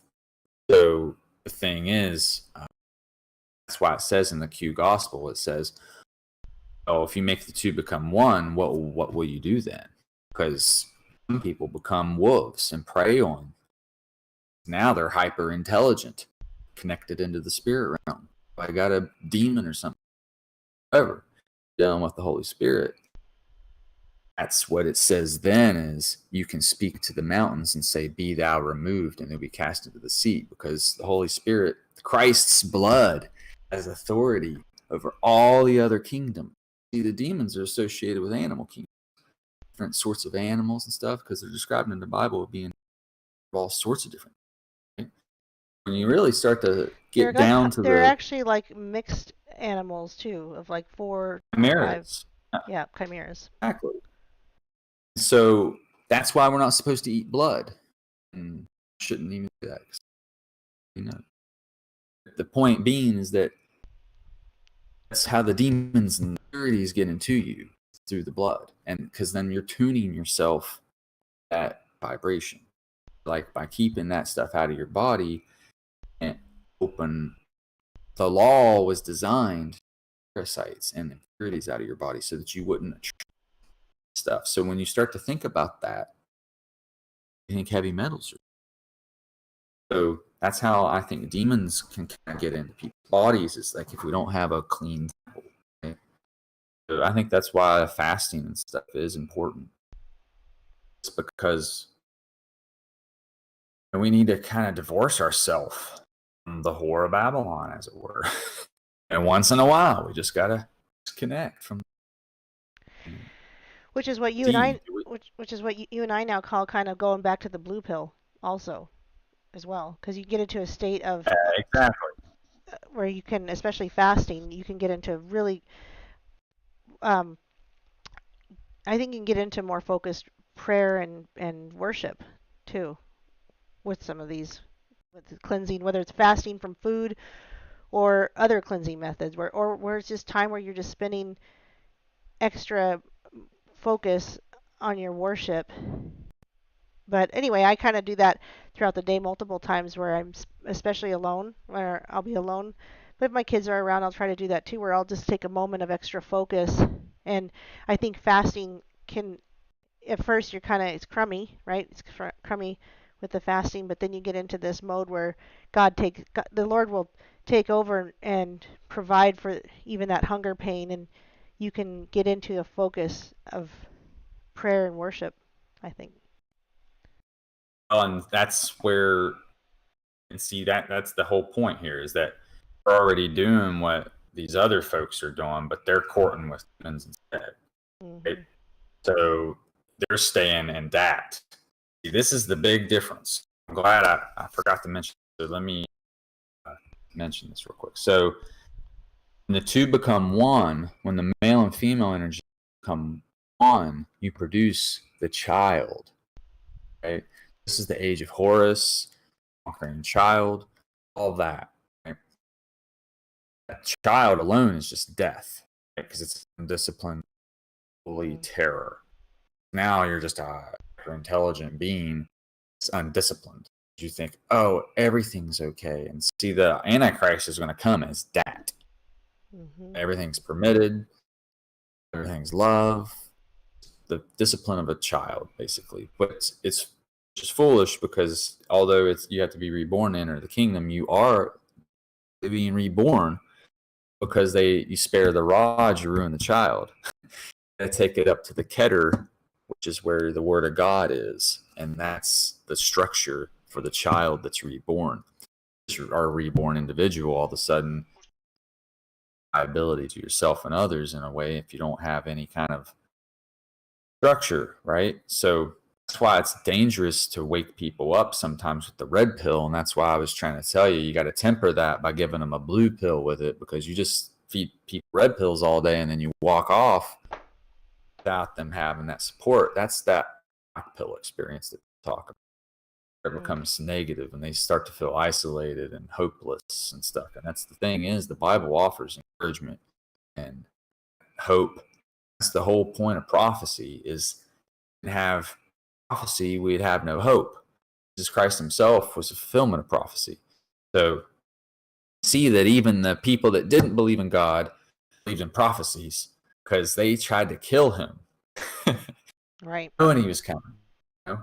So, and there was people that, like in Joshua 2, Rahab, the harlot, she just heard stories about the Israelites conquering. She's like, you know what? I see this is, need to get out of here. Let's make a deal. So she hid the spies, right? And because she did, they said, a red cord out your window. Now, mind you, this is pre-Jesus, right? You see with figures like Joshua, there are archetypes. Again, cycles. There's always these cycles in the Bible. As you learn to garden, learn that there's cycles. So, see that this pattern was being placed already with Joshua. He comes into the promised land, gets the people in there. Moses had already passed away at the end of Deuteronomy, but he sent spies in first, right? So then it's like, all right, since you hit us, you have a red cord out your window. When we take the city, we won't harm your family. Not only did they not harm her, but she ended up marrying. And they had 9 children, of which were prophets, Jeremiah being one of them. So it just goes to show again where he rose David up, rose Rahab up. He'll raise people up if they have faith. Look at Judith. She walked in the guy's head because not everybody else is afraid. She had faith. Not the scary case, but and take a husband and stuff. But she did take a head. I think, well, okay, so what you're saying is very important because we often have many people often have empty prayer. To take a kind of more extreme example, I have a friend who thinks that prayer won't help her. And so I tried to show her how prayer has helped other people. And this is one instance, I'm just talking about prayer specifically, and the faith of that prayer, or the faith of what God will do because of that prayer. She's like, well, I believe prayer works for other people, but not for me. And that's her belief. And I'm thinking, how many Christians are like that? Or let's say it's just not even that bad. They believe prayer works even in their life, but when they're praying, like where the faith is in that prayer. And I would hope that we would all be getting to a point that when I pray, like I told Rockman, I'm praying for him when he goes into the Chaz, which he's been going in and out of, and giving us some information, which has been really great, but we worry for his safety. And so when I pray the full armor over him, I'm praying, I'm not just going through it routinely. I have faith that God is actually putting on this force field around him that is like a bubble, that things can move in towards you, right? But they can't penetrate that. Like they could come right up next to you, but there's still that force field between you and that person. And You I gotta have continuously feed it, though. the force field. Yeah. Well, okay, but that I guess that's on him to continue because I'll just pray this for him, but I pray this for myself. I mean, that's what prayer does. It charges us. Like Yes. that's why it's more powerful when you do it for each other. Yes. So it's like a resonance, you know. Right. So then The body of Christ. Right. So then I also pray for angels to come to, if you ever read like Frank Peretti books, he really describes the battle between demons and angels that you could say, well, who knows that he's right? I believe he is because his description sounds very specific. When you imagine the battle going on, that the angels, sometimes they might just be waiting for you to ask and call on them. And they can't do anything until you do. And if you don't, so anyway, they got to respect our free will. Right. So back to the faith part. If you don't believe really that your prayer can change something or do something, or you don't really have that full faith, it may still do something because even Jesus said the faith of a mustard seed could make a great impact. However, He also said faith without works is dead. If you don't actually exercise that, then you're not. Yes, and so I think sprout. That's exactly it. The word exercise is exactly what we need to hear. Is it gets stronger and stronger. The faith can start out as a mustard seed. That's what I think. Don't lose hope. If your faith is small, you're good to go. But continue to do this. And now I have if I say a prayer, I'm not saying I pray for something and I know it's going to happen the way I want it to. But what I know is that God is going to do the best thing God's outcome is going to be better than even what I can imagine because I prayed over that situation, and I'm going to be fine with however it turns out. In fact, I have had anxiety and panic attacks a lot of my life, and I can pray the anxiety away in a heartbeat now. I could have never done that 10 years ago. I would have prayed for it to go away and then been like, why God, why won't it go away? Because I didn't have faith that God could even have any power over that, nor did I know they were spirits. That anxiety and fear and death and uncertainty and doubt were all spirits from hell attacking me. So, demons. So now that I'm familiar with what they are, I can pray against them. I can cancel them and reject them and ask the Lord to rebuke them and bring angels to my aid. It's gone in a moment, And that's a kind of different faith where you actually get to see it work right there. And now you're like, well, I know God's going to do something in this situation. Anyway, I wanted to bring that up with what you were saying. And if you don't mind, I know you're on a roll, so keep continuing your thought, but I do want to bring it back to fearing God before loving God, certainly before we end, what that means. And that's another thing indeed. So when you fear God and you're just following the rules to avoid punishment, and that's not loving God, you're just fearing God. So the thing is, people view the laws. This is kind of why, like,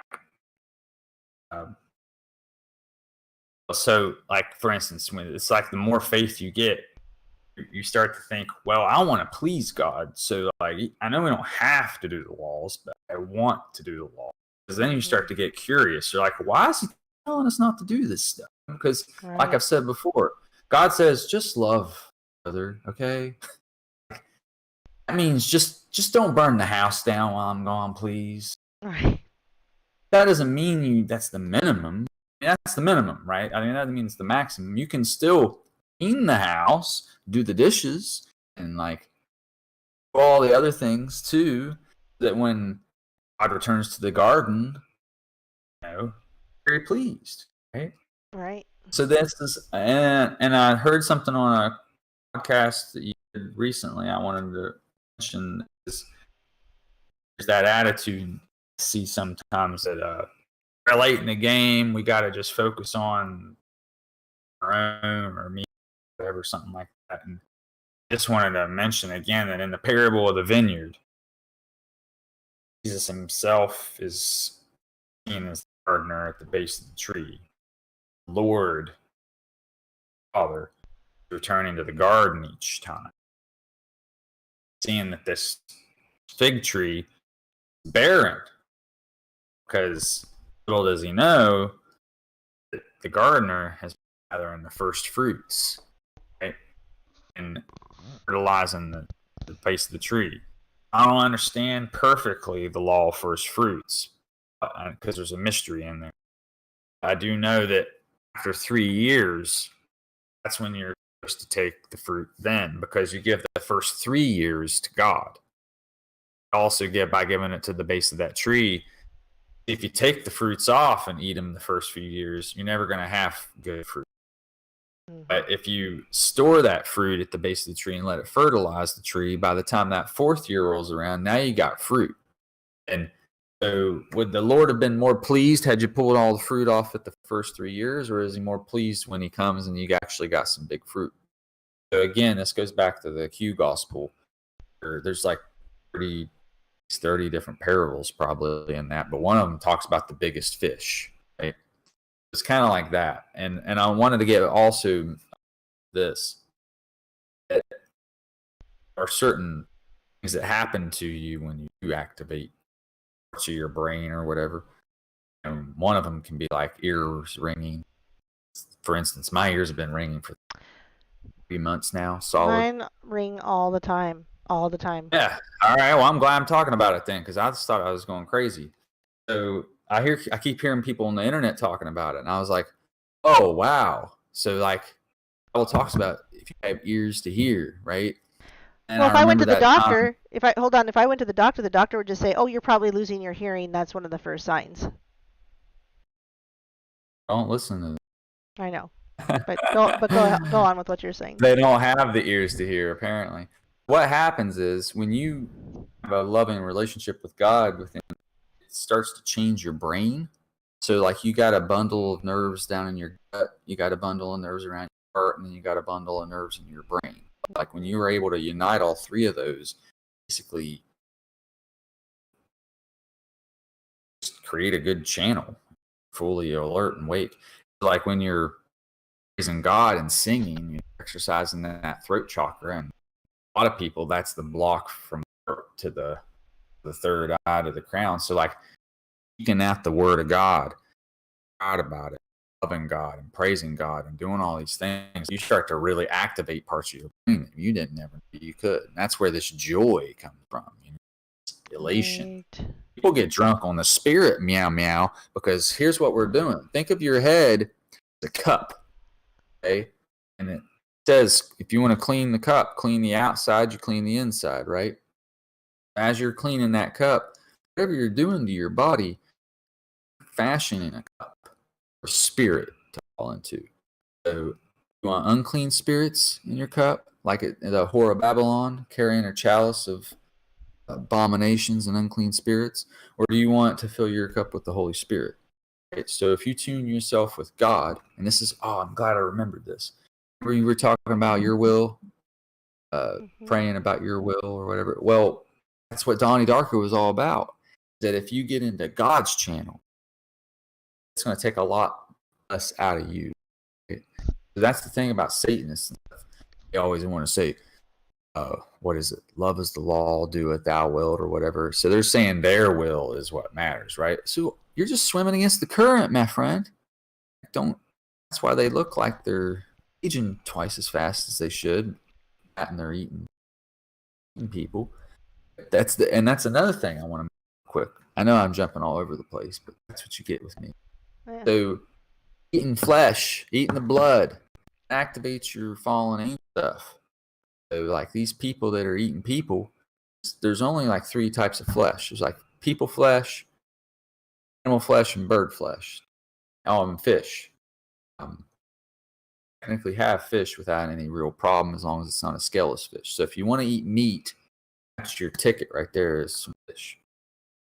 However, we're not supposed to have the other unless it's boiled. And then you can have grilled or barbecued yeast on Passover, but only if it's in Jerusalem. I learned all that too. I mean, the thing is, we're not supposed to be eating meat. We're eating things that inhabit spirits. You know, I'm like gonna push back on this for a second. Hold on. I'm gonna push back on the eating meat thing because Noah is told that he can eat meat, but I've also been watching this show. I've been watching this show alone. Hold on.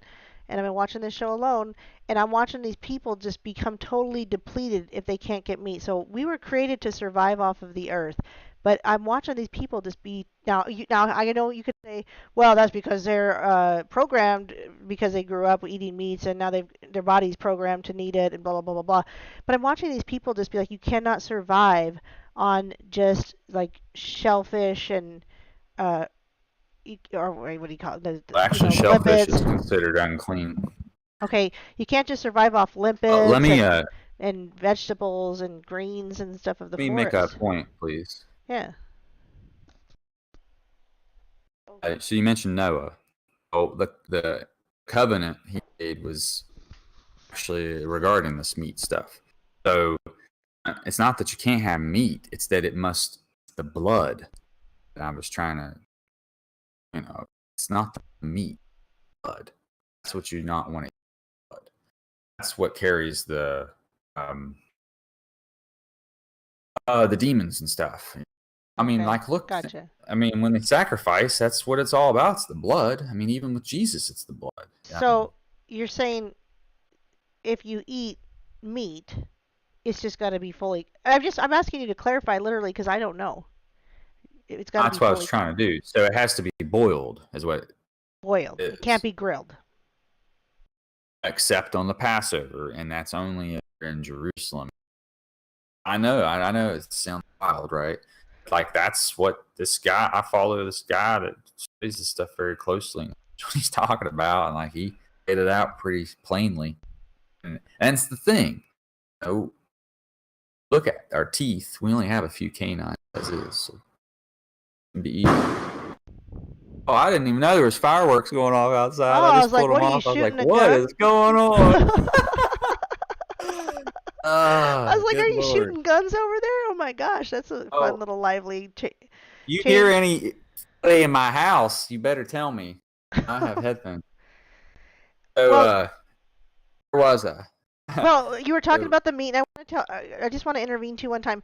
This is kind of a conversation. I could be wrong about this, but let me say this to people because I don't want to overwhelm anyone and have them go, oh my gosh, I've got to throw everything out. This is something that it can take time because I remember you told me a few months ago I'm not supposed about. to talk about the law. Well, you told me a few months ago about. I know. You told me a few months ago about not eating pork. You didn't say, don't you do it, Aaron. And you didn't say anything. But remember, a while later, I don't know if you remember. Yeah, man. But I Warmed said, up to it, didn't you? yes, and I said I got rid of all that stuff out of my refrigerator. I've got. Why? Changed, But here's the important thing. Why? because I was convicted. There was some conviction, not because you told me that I shouldn't do it, but there was a feeling and a conviction. Deep down, you knew that it was right. Right. So this is why I'm asking questions because I know that I can feel overwhelmed. I guess I'm asking questions because you guys, I don't know nobody's asking me to ask you. I just know how I feel and I get overwhelmed. And so I ask these questions so that I can make it make sense to me like, oh, not to when I say push back, it's not that I'm really arguing. I'm just trying to say, well, wait a minute. If I watch I even watch these people and they just cannot survive on just vegetables. You're right, dude.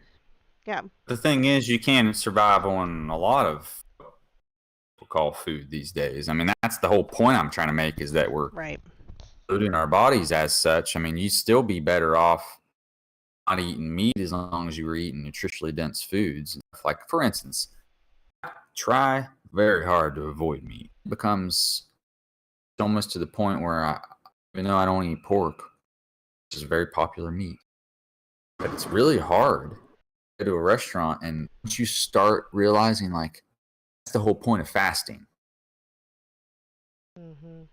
Fast, you realize how much time you spend eating. You're so right. Suddenly because you got 4 more hours in your day. You're like, where did this time come from? It wasn't until I started feeling convicted that I realized I had more pork in my fridge than anything else. I was like, wow, we're eating this all the time.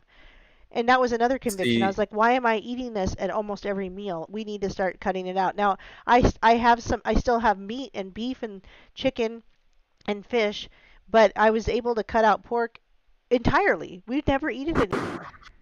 But this was a few months. This wasn't an overnight thing, guys. All you really got to do to get you really motivated is to watch some of those episodes of, what are they titled, those things? Eaten Alive, where the parasites are in those folks. I mean, you watch a few episodes of that, and believe me, you'll definitely twice before you eat.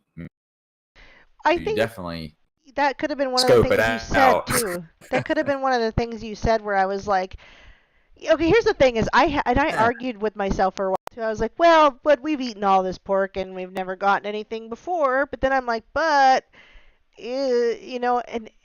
anyway, the point is I don't need to go on about it. But the cool thing. You chose a good time.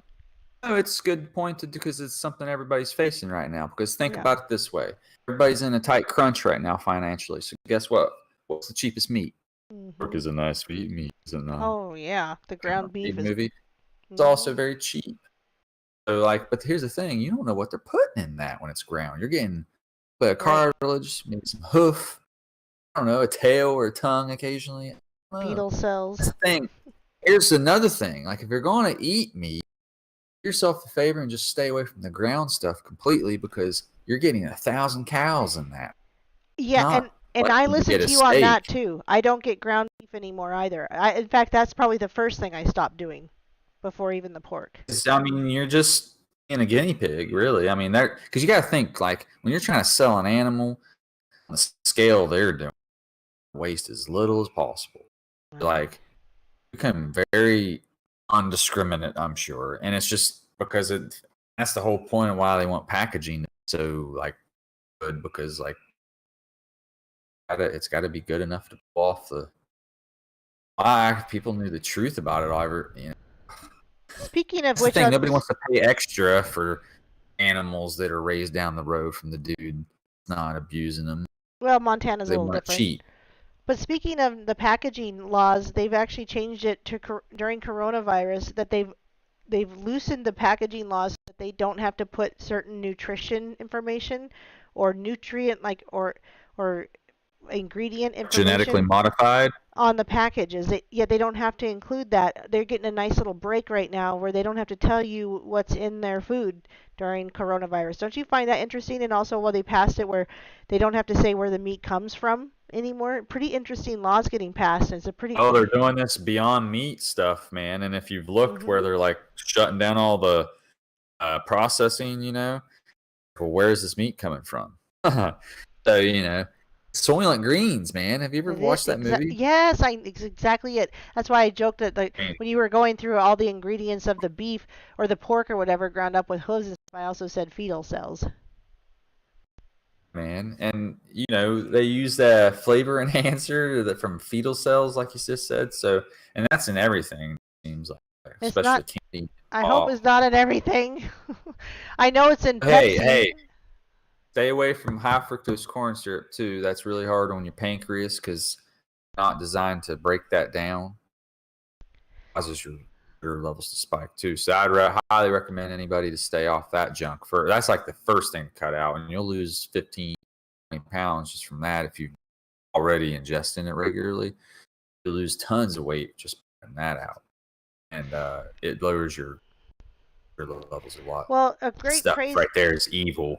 A great praise is I have my own garden and I have strawberries, and we had our first strawberries today, and I let my daughters try them because there weren't that many, so I didn't get to try one.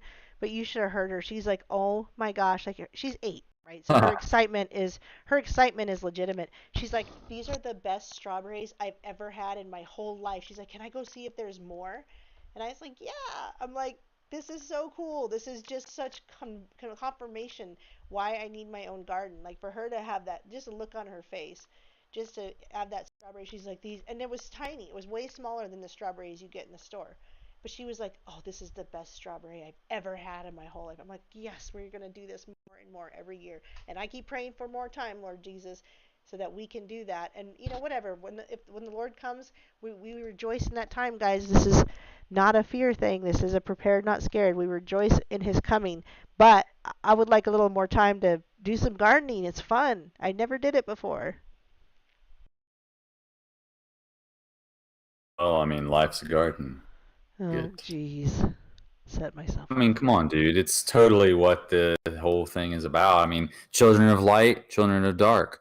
I remember to even old QAnon mentions that. You expounded on what that really means before? I have on the, well, no. I've talked about the black boat with the flat Earth thing, but it's pretty interesting. I've talked about the black hats and the white hats, but not dark to light. Basically the same thing, man. So let's just suspend disbelief for a minute and assume that we are in a globe model with a solar system. Okay? So these, you know, like the pyramids, how they got the shafts in them, those line up with certain stars, right? So that's why they call it the king and the queen. They would actually have intercourse in order to absorb starlight from certain stars in order to incarnate certain beings. And so they're trying to like actually have gods on Earth. Yeah. So this is how the Nephilim hijacked the system we were talking about a little bit ago, the Kundalini stuff. If you get awakened individuals doing that, see, this is another thing. Normally people don't plan their pregnancy, right? So again, an untrained tree is going to grow however. Then you got these people on the left-hand path where not only are they planning it, but they abuse the person. They've been up for days, probably on drugs. Mm-hmm. Just all sorts of crazy stuff going on. And then there's the middle path where maybe, I don't know. See what I mean? There's always these different paths. Well, these people, they try to do the moon children. Mm-hmm. That's their big thing. And the Anunnakis, they're all into that. So the royal families we're dealing with today, I'm I firmly believe that's what we're dealing with. As you look at Edgar Cayce from his 1932 reading with the Sphinx and the Pyramid, talks about the Atlanteans flows turning at the epoch, which are, that's why they were doing the work for those entities. Now is like we're breeding us to be vessels. So like when this flood of spirits comes through, well, this is what's God's wrath essentially be in a way, is that and all these spirits out all of a sudden. I mean, gnashing of teeth and stuff. You know? I mean, when you think about it, you could quite literally just let all the demons out. It's pretty wild. And it even says in Revelation 9, that's what's going to happen. They're not permitted to harm anybody with the seal of God on their forehead, which could very well be some type of third eye crown relationship. Dude, I mean, something like that. Oh, and I'm glad I mentioned that because they tried to take Jesus, slave. I think it was a slave. In any case, the Legion after him. Right? Always been after him. So the slave comes after him. What's Peter do? A sword, right? What's he do with it? Ear off. You're right. Oh, when my ears are ringing like this one day. Yeah, man, and that's what I'm saying. Like the Holy Spirit teaches you when you're on this vibration or whatever you want to call it. Stuff like that just starts coming to you. For God starts doing different things before, and eyes to see and ears to hear. I was like, he stopped him then and let him. It wasn't the harvest yet. It wasn't time for Jesus to come back with a sword. It says in Matthew 10:33, 34, it's not me of the Father. And 34, think not that I come to send peace on this earth, but a sword. So I think it says in Luke where it says, be 5 in a house, 3 against 2, and 2 against 3. What we're seeing today is that your enemy, like I can put it this way, that your worst enemy be your own family. You know, because when the rubber meets the road, who's going to take a vaccine park so that they can go to Walmart? But they're going to finally snap one day and be like, heck with this. And be like, yep, got that right. See you later, buddy. You know what I mean? So there's going to be that rift. Families, they choose Christ or not. So when we have that attitude of, oh, we got to stop. No. Jesus was at the base of that tree trying to save as much fruit as possible. And that's the same way here, is like every soul that we save, Jesus the Father that much more when he comes back finds the fruit. You know? So it'd be worth it to even save one more soul. We're planting seeds the whole time. Speaking of that, I want to we are planting seeds because, well, so like you said, I had a friend. So I just wanted to share this. I have this friend that she has always voted Democrat. She happened to vote for Trump just because she hated Hillary Clinton, but she is starting to catch on. Can be motivated. Yeah, but she's been a longtime friend of me, and I love her. So I just try to drop morsels for her because one time I dropped too big of a red pill. Like you said, I didn't bring the blue pill with it, and it upset her so bad we almost stopped being friends. But anyway, she's catching on to the coronavirus. Well, not catching on. She just gets it. She's like, this coronavirus stuff is stupid. She's starting to see the posts that I'm seeing, and she's like, this is a hoax or something wrong with this. And I finally said, well, now you know how I feel about many topics, because she said that all these people are concerned about all this uptick in Montana supposedly of the virus, and I said, well, now you know how I feel about many things, right? Like I said, 97% act like I'm a lunatic, and I'm just sad watching so many be deceived. And this is her response. She said, well, truth be told, I honestly think you are a lunatic a lot of the time, and then I give it a little time and realize you are not. And I said, I appreciate that. And then she said, I just feel like if I sincerely believe what you say, what is most likely true, it will make me insane. So there's also going to be people, and that kind of broke my heart because I understand exactly what she's saying. It's just so hard to swallow those pills. Like that steak, bloody steak. I'll go back to the bloody state. The And bloody. be in that lower vibration. Yeah, man. That Cypher, he was that character that betrayed them all, remember? Matrix. He's the one that operated the code. They were in the Matrix. Oh! Yeah. Well, no, that's not her. We're saying, like, it's like when the resistance is there, like, you know, like sometimes it's what brings you back is the you like bacon suddenly. Well, I don't know. Yeah, well, all I'm saying is because here's the thing: when we become, it takes our innocence away. Then you know the truth, you know the reality. Right, Now right. suddenly Yeah. it's taking the flavor out of life because you're like, ignorance was bliss. True. Yep, you're right. And Yeah, she's on that precipice. Scenario. She's on that precipice, though. But what it speaks to what you're saying is there might be another soul saved. She's on that precipice where if I continue to carefully feed her truth with some blue pills, I might get her to just come all the way. And that's another thing I wanted to mention. People might wonder, well, what is a blue pill? So, you know, this could be your favorite verse. It could be your pastor, your grandparent, parent, anybody. Or maybe you don't have that and you're like, well, I can use this tract I got from church where it's all condensed and just the message you need. I mean, if you got nothing else, you can just build up yourself a little library, keep some notes that put the verses down so that when they're there. I don't know the Bible completely. I know a lot of verses that come in a lot of times and offer encouragement and great insights and learning things. And the thing is, the more you talk about it, it's where it says it's where two or more are gathered. You're only going to get so much out of studying it yourself. You have to study it with others, talk about it. I've even found that reading it, you only get so much out of reading it. It's when it's spoken out loud, when it really starts to happen.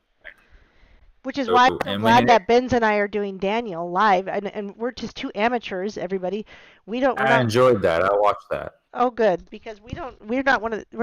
I love the people that are good at Bible and the Bible prophecy, but we're not. Comment on some of that stuff. Yeah.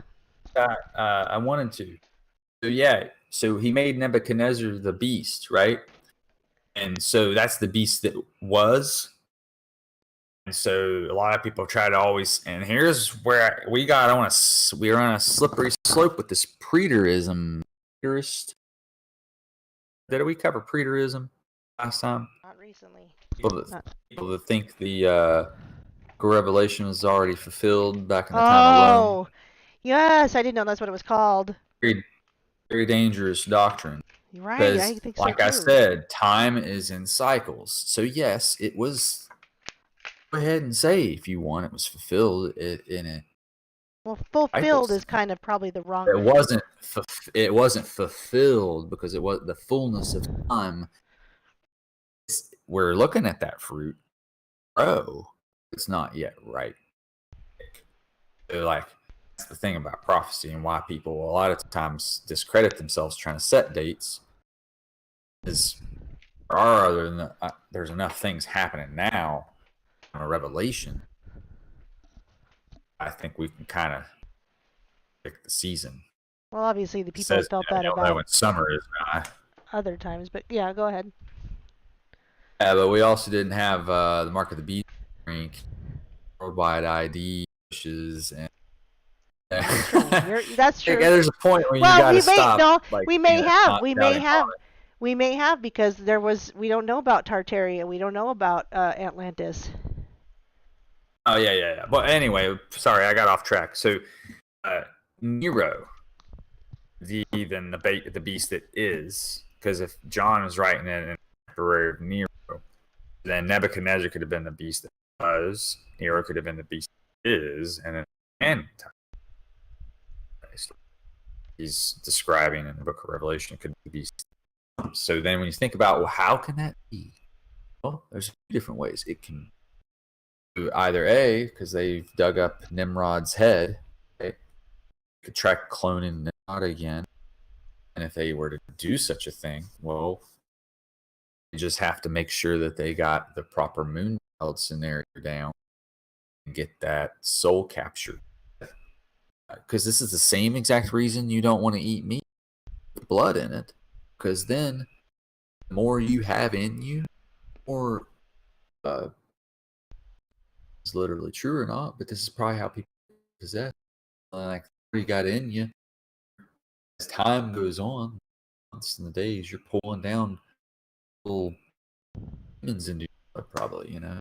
You're incarnating constantly. Imagine that, shooting at the earth constantly, probably. Who knows how they get incarnated? The whole plan was this was the Garden of Eden, for the seeds to be broadcast to earth. This is the whole basis for the children of light and children of dark. Is at your ridge of the zodiac, your Bifrost. Still in this suspension of disbelief, we're in a globe and system. So Bifrost is this bridge that you even see in like horror movies or something like that. I think they use it. That's how they get to our realm, right? So they incarnate their heaven, our earth. Their kingdom is not of this earth, right? They're somewhere else before they came. You hear these people talk about star seeds, this, that, and the other. I mean, I honestly do not discount. I think they're just misled. I think they're just people that somehow have a vague recollection of the fact that we're somewhere before here. Some original plan was to send the angels here. They forget they're angels. Angels that sinned came down here without forgetting. They had everything in their head already and live here forever and set themselves up as gods. That's why the flood happened. So what do we see happening again? It says that shall be as it was in the days of Noah, it shall be in the end, right? So, I mean, arguably, a lot of people think it's already happening. So, and of course, it's predicted to happen at least with one figure, possibly the false prophet, and then they got unclean spirits flying out of their mouths and all sorts of things like that. So, as powers they have, they're going to be able to apparently loosen demons on bounds where they're at. So, I don't know. I just think that you really, to have faith, you got to have an imagination to be reborn as a child, right? So if you're locked in this state of mind, you're not going to be able to understand the Bible, because I think it's quite literally real. Explaining, it says that this is going to be a one-time event. Yeah. If you don't see it happen every day, it's going to be hard to believe. Sure, that's what it says. Hearts will fail them. If demons just start appearing everywhere, materializing, like, people are going to lose their minds. It's going to be like the movie where they die. It's going to be like the movie where they put the bandana things over their eyes. What the hell? Birdcage, it was called. Yeah. Or The Mist. Yes, that one was that one was traumatizing to me. That one traumatized me. Probably exactly what's going to happen. But the thing is, it says very clearly, if you have the seal of God on your head, you're not going to be harmed. They're not allowed to harm the grass, the trees, people with the seal on their head, wine, the oil. Wine and oil are used for communion. Yeah. The 144,000. They sup with the lamb. Meow. So that's what I was shown in Isaiah 11 through 13. And in Isaiah 11, and is gathered. That's the harvest that takes place, and that's the 12,000 from each tribe. I found that very interesting. Is that not exactly what it says the wheat and the tares parable is? And as you go through Isaiah 11 into 12 and then 13, that's when the judgment of Babylon, which coincides with Revelation 8, are open and last seal, or excuse me, I think it's the bowls. Singing bowls, by the way, make noise. Other thing. So we're dealing with trumpets, make noise. Dealing with bowls, which, again, if your head like a bowl or a cup. It's a frequency thing. And there's the vials. That's where a lot of the plagues come from. Which makes you wonder, because like a lot of this junk that's happening right now, Corona is probably made in a vial, right? I'm sure there's some vials to come. But some of those are actually like the sun overreacting, crazy stuff, which it's been acting wild. The track of the human frequency, stuff like that. Yeah, you Oh, and sorry. I was gonna say a while back, but I'll just when you and I should do a movie night thing and probably cover things like The Mist and stuff because personally that man did that movie traumatize me. But anyway, I'm just you're right that The Mist was like that because I thought of Bird Box first. But anyway, it'd be kind of fun, like you said. We could do a movie night. We can't watch the movies because we'll get copyright strike, but we could do some kind of I don't know how we could do it, but we'll have to kind of. We could do screenshots. We could just Yeah. make our Jeopardy thing to be about the movies, because that's something everybody's Oh, that's right. watched. Yeah, and we probably, wanted. so maybe that's the best thing to do, is to like make a big tiled screen of like different movies. And, I don't know. It could. We It could be homework. do it. We could make it homework for people and be like, okay, this is the movie we're gonna cover, and you got to come up with a list of how many how much symbolism you saw, and what. And if you really want extra points, you can tell us what that symbolism means. Like it's easy to see it sometimes, but to not know what it means. Like it took me forever to remember Boaz and Roam or whatever for the pillars. I was like, pillars. I just know the pillars mean something. And Boaz, which is the right and left hand path. Which again, with the trees I was talking about earlier, there's the tree that you vigorously prune and put through horrible torture. That's the left hand. And there's the right hand path where you're over fertilizing it, over watering it, overindulging it. Middle path. Which is why we see the battle between Donald Trump and the media and Pelosi and people like that, because he's one path and they're the other path, and they're the old guard and he's the new guard. Alien dialect. Yeah, exactly. This is why God's in the middle. He doesn't one or the other path. The thing is, the middle path even ends at. If you don't take it to Keter, you just really got to not fall into that trap. Buddhism even won't go to the crown. They just stop at the third eye. Buddhism, in my opinion, is a trap. That reason. To, like, worship their masters and stuff like that. It's just silly. Trapping them in the head. Like, that's why I'm saying, like, if you become aware of that stuff, now you'll understand, like, when you see the eye stuff all the time. Mm-hmm. It's all about. Not to mention that there's the suspicion that there's real parasites and stuff they put through the eye. The black eye thing might be a result of having Matrix when they put that thing in the nose navel. Mm-hmm. Imagine something similar. The little creature from X-Files in Antarctica. Imagine like them putting one of those things inside his eye. You know, it's probably gonna bruise it up too. You know. Also, I've been reading a book called The Philosopher's Stone. So in this book, whenever somebody got like severe damage done to their head and they got punctured, started leaking cerebral spinal fluid, blood brain. So again, something to do with that DMT, blood brain barrier, or in this case, this guy didn't eat somebody himself. Like he still got to experience the stuff they experienced. Like cannibalism itself is also what semen too.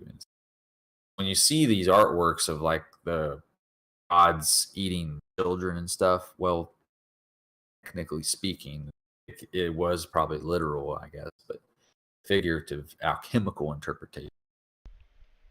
Absorb your own energy sense. And when you combine that with fasting, prayer, that suddenly you are having like epiphanies that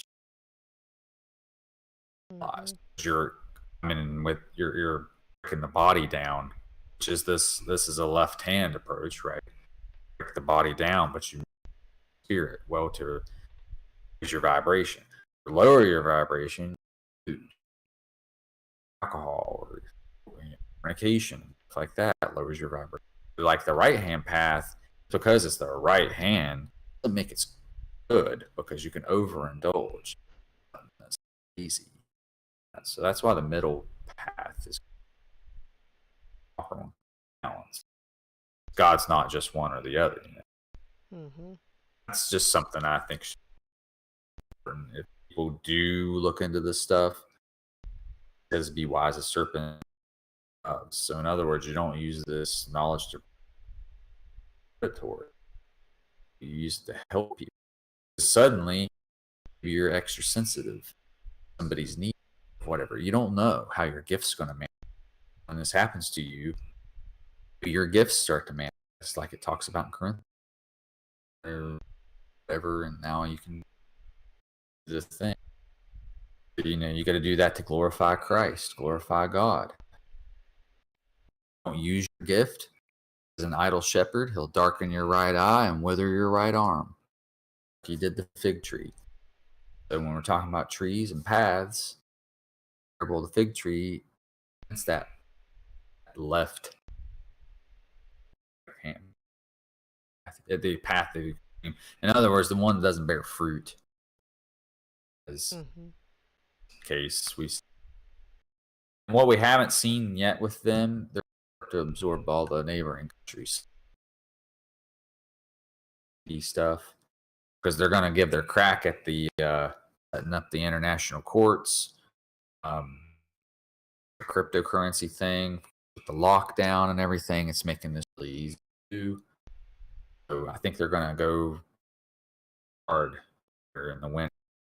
This is when the fall is. So, winter is coming. Indeed. It'll be a long winter because we already have martial laws. Here's another thing I want to mention about the Nasera stuff. So people kept chirping about the gold and silver. So here's the thing. It's a rainbow currency. Okay? It's going to be digital, gold, silver, platinum, or maybe both. It's going to have like 5 or 6 different things on it, but it is standard. Right?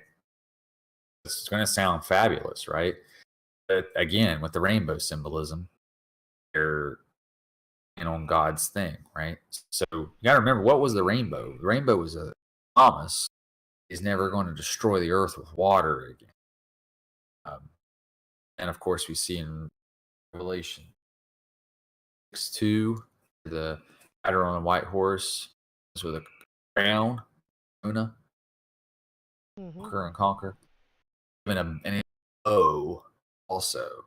So I find it interesting the parallel to draw that in the last end time, like mid time, I guess you could call it, what occurred. There was a rainbow there as a promise, and then you have the association in Revelation 2 of conquering one. In the a rainbow also. It didn't say he wasn't going to destroy the earth again. They're going to destroy the earth with water. So it's a rainbow in his case, world's destruction.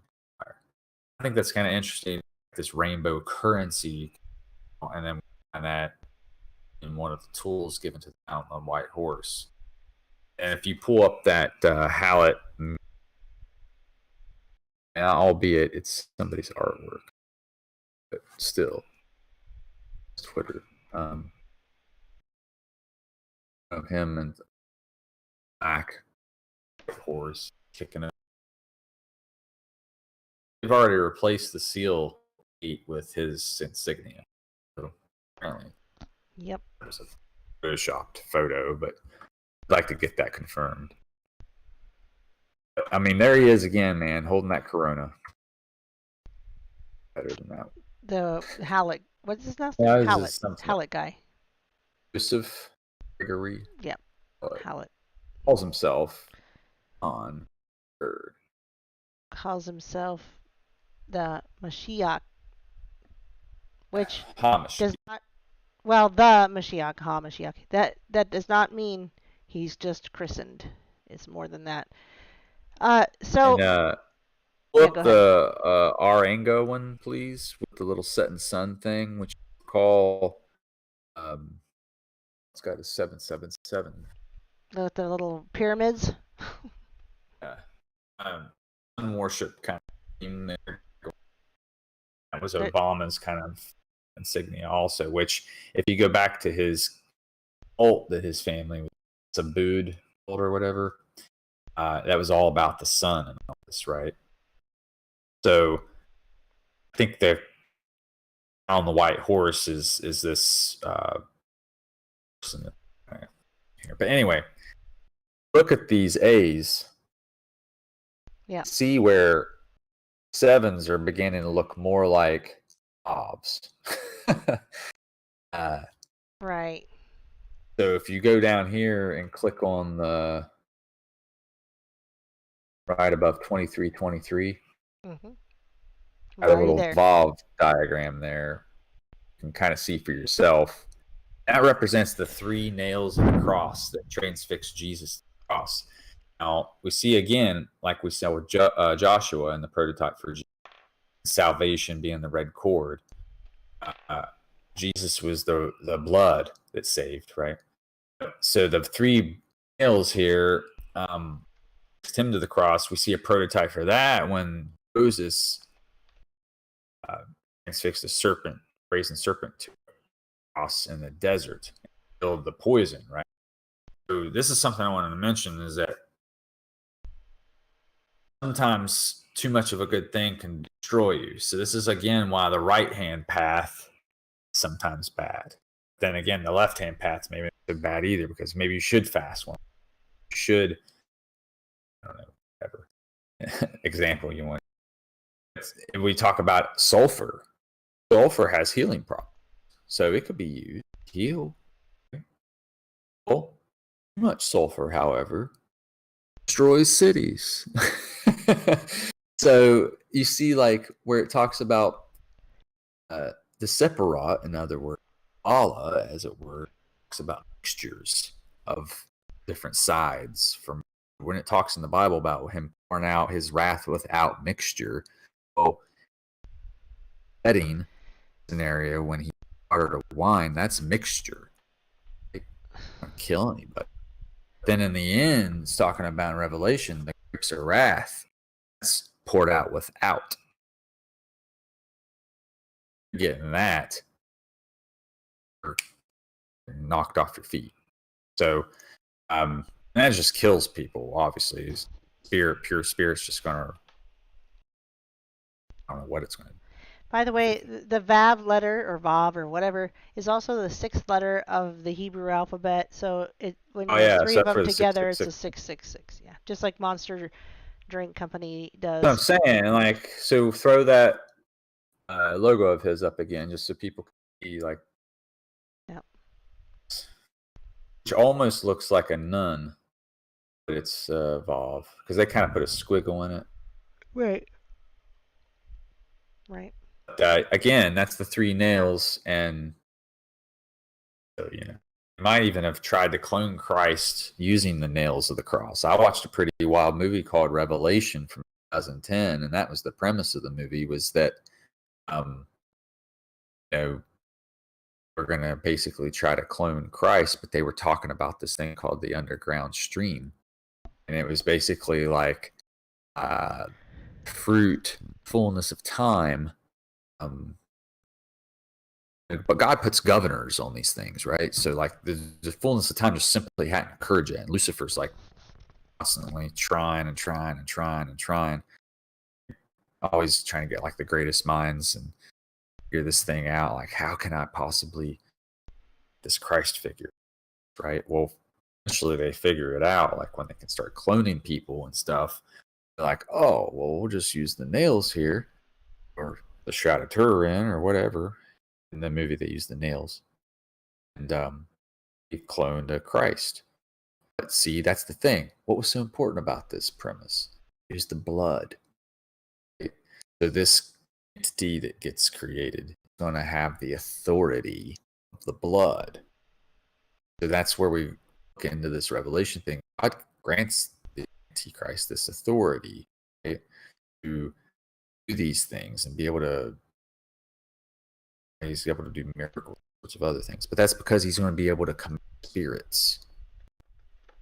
That's how the world works. God is in charge of everything.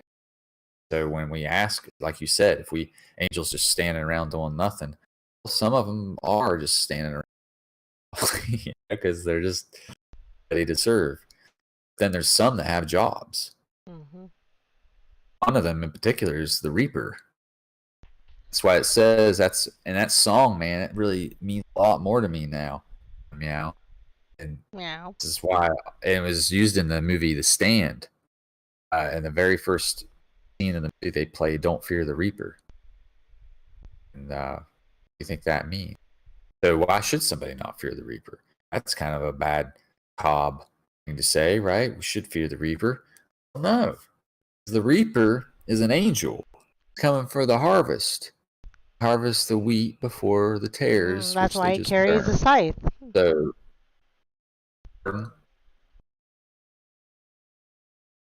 pardon? I said maybe that's why he carries that scythe, like for cutting down wheat. Yeah, for harvesting the wheat. And here's another thing. When you can't tell the difference, this is the reason the master said you can't tell the difference. Just wait till the time of harvest. Well, I found out today or yesterday, studying this a little bit before, and here's how you tell the difference between wheat and the grass, the tares. Wheat bows down when it's ripe. So it bows. So those who humble themselves before Christ and God and come with an attitude of humility, those who cast their crowns will be harvested. So every knee will bow. Meow. And those who don't will just be burned up in the flagellation that is the tribulation, crucible, whatever you want to call it. It talks about it in Isaiah 13. To compare Isaiah 13 to Revelation 8, a really good picture of 144,000 singing a special song that only they know. But if you think about, well, what is that song doing? Maybe they're the ones. They have a lot to do with what's going on at that. And so, if God's given them that song, like, well, got all my harvest here now, so why don't you guys sing me a song? It'll be a hot number. You know what I mean? If you really think about it.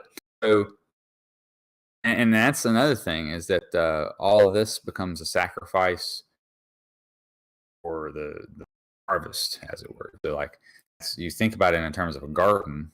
Sometimes we'll go through and clear cut everything and burn it. And alchemical perspective, this then becomes what they call as nigredo, which is fertilizer, essentially, or the new kingdom created. So if you think about it, so then like all these fruits we have,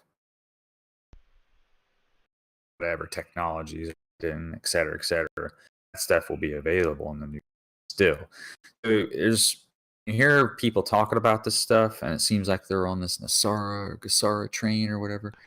Try to think of, like he says, be fishermen, fisher of men, right? Figure out like which bait and tackle might have to use with this person. They're really into QAnon, so think about which Bible verses. Hey, real good one too. Tells you not to take oaths, right? And I see this thing like there's a QAnon oath circling now. Oh, great. We're trying to coerce each other into taking the QAnon oath. Hallett guy is also talking about like his media team eyes and all this stuff, which I think I sent you. Oh yeah, and then you see the one here with the 3 triangles up, just the 3 A's. That's actually va right there. It's like they're even doing it in such a way that if you even utter a level of occult, like jumping right out in your face.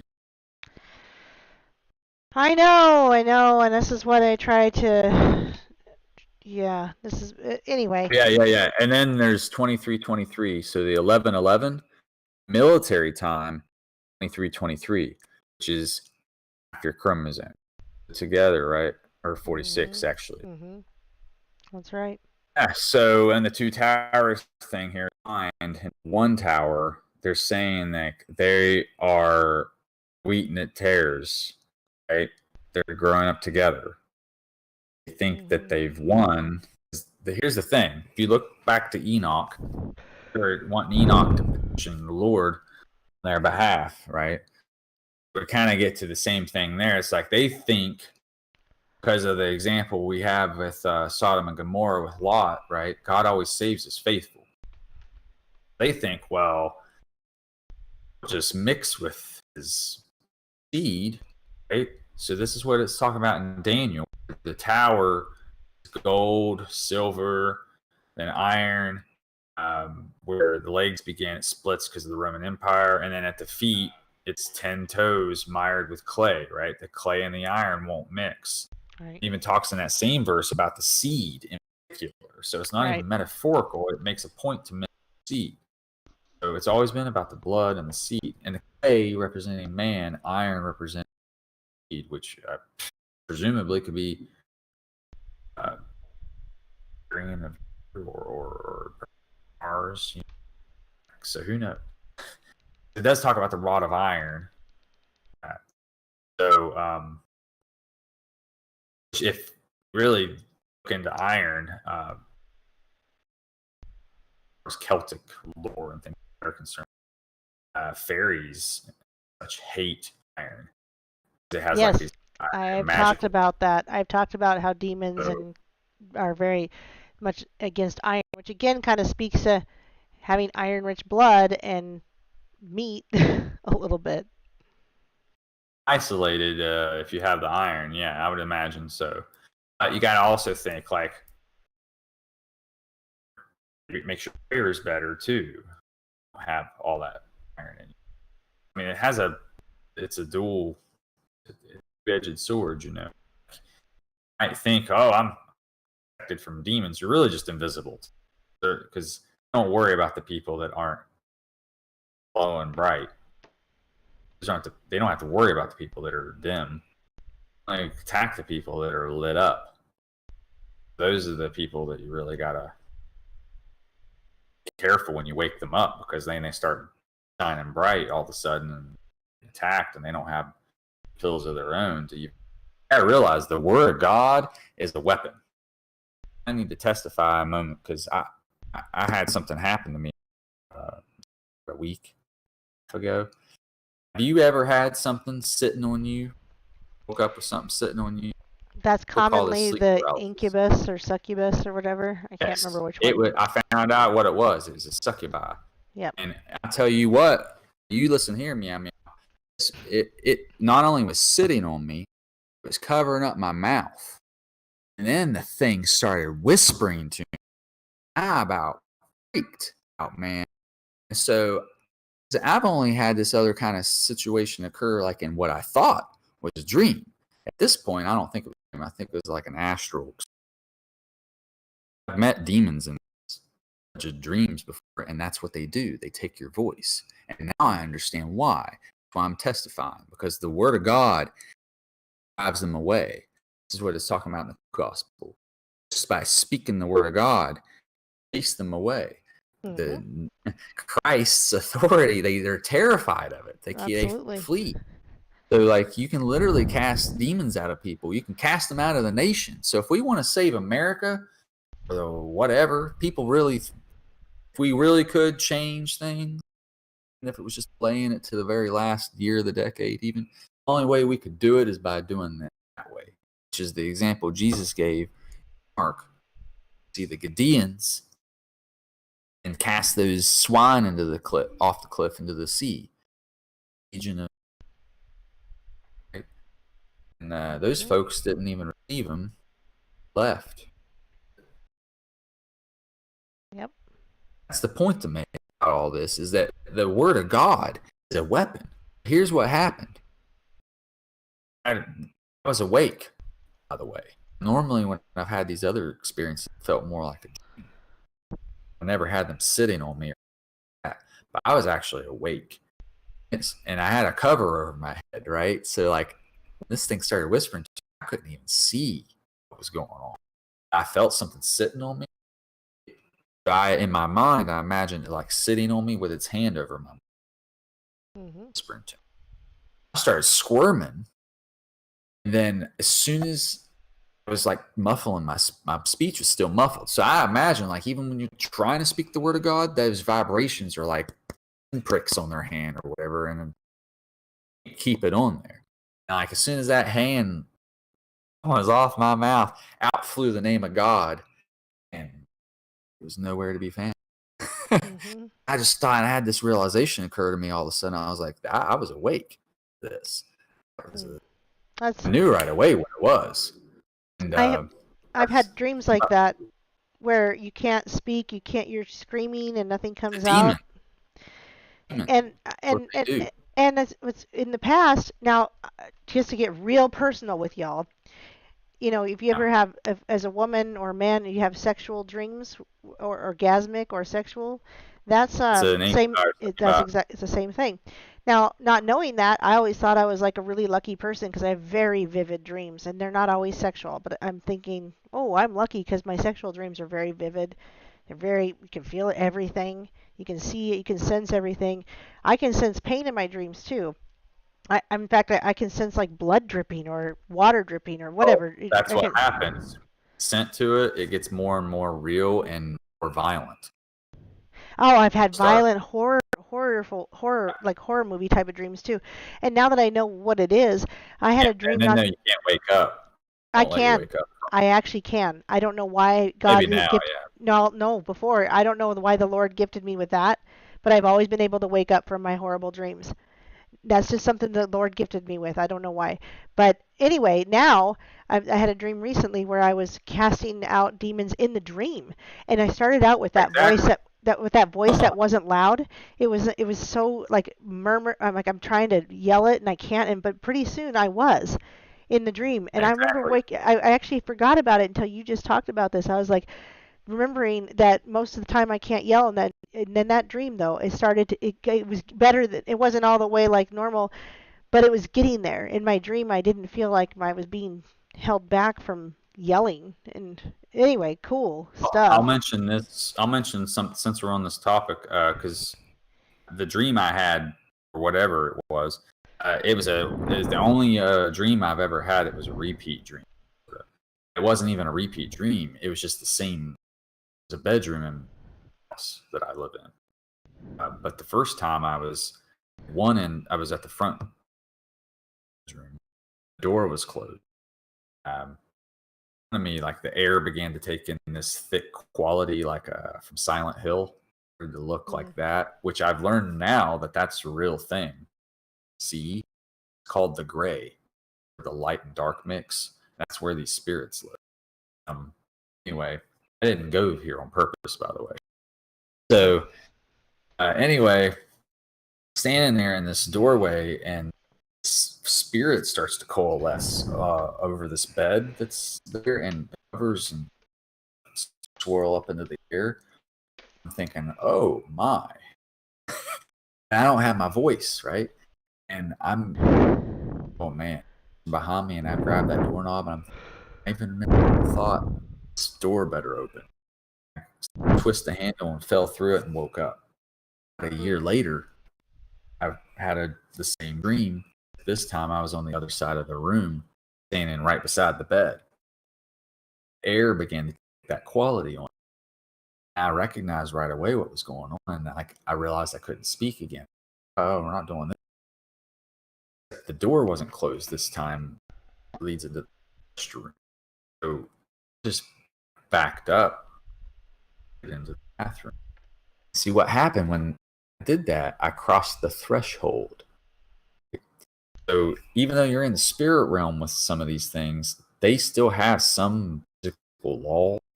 It's not a completely separate reality. They still have rules. That's why houses can actually get trapped in. They're like chasing them spirits out with the word of God or age or something, you got to open your windows so they can get out. And actually, if you leave your window open, you can get in that too. Or window, feel it's always clean. Certain vibrational odors and stuff can also attract demons. Send jack-o'-lanterns. Don't put jack-o'-lanterns on your door at Halloween. That's exactly what they're meant to do. So, when you really start learning about this stuff and understanding that the world is real and that the Word of God has power, you don't have to be afraid. Right. You're like, I love God, man. He's really, truly looking out for us. It's a whole book full of weapons against abominable nation full of demons. So all you got to do is literally speak it. So that's why again, with Donnie Darko, if you are in God's channel, it's not that if our will, these Thelemites, these Satanists, want to use their will. Well, you use your will, you up your will too. Spit you out, you're a husk. Well, you are getting the God's channel, swim in God's channel. That's a long life, right? He says you follow my commandments, you'll have a long life, this, that, and the other. And then furthermore, that if off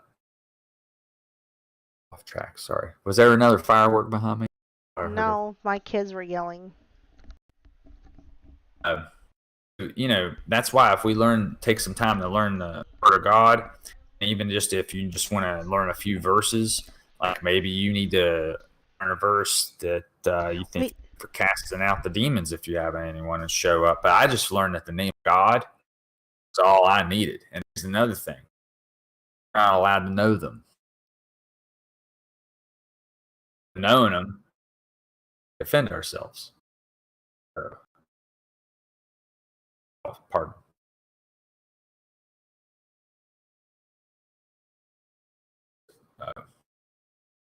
I don't know what to do. So, are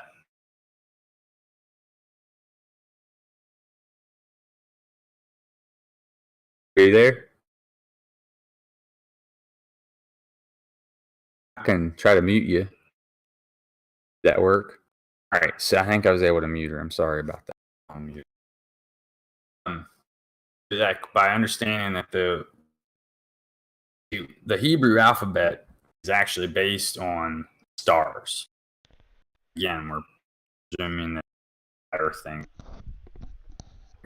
But so if you look at the constellations themselves, that's how they got the Hebrew alphabet, as it were. So like the entire Bible, as it says in Genesis, I think 1:14, the stars and planets and things were there for signs, not to be worshipped, of course, right?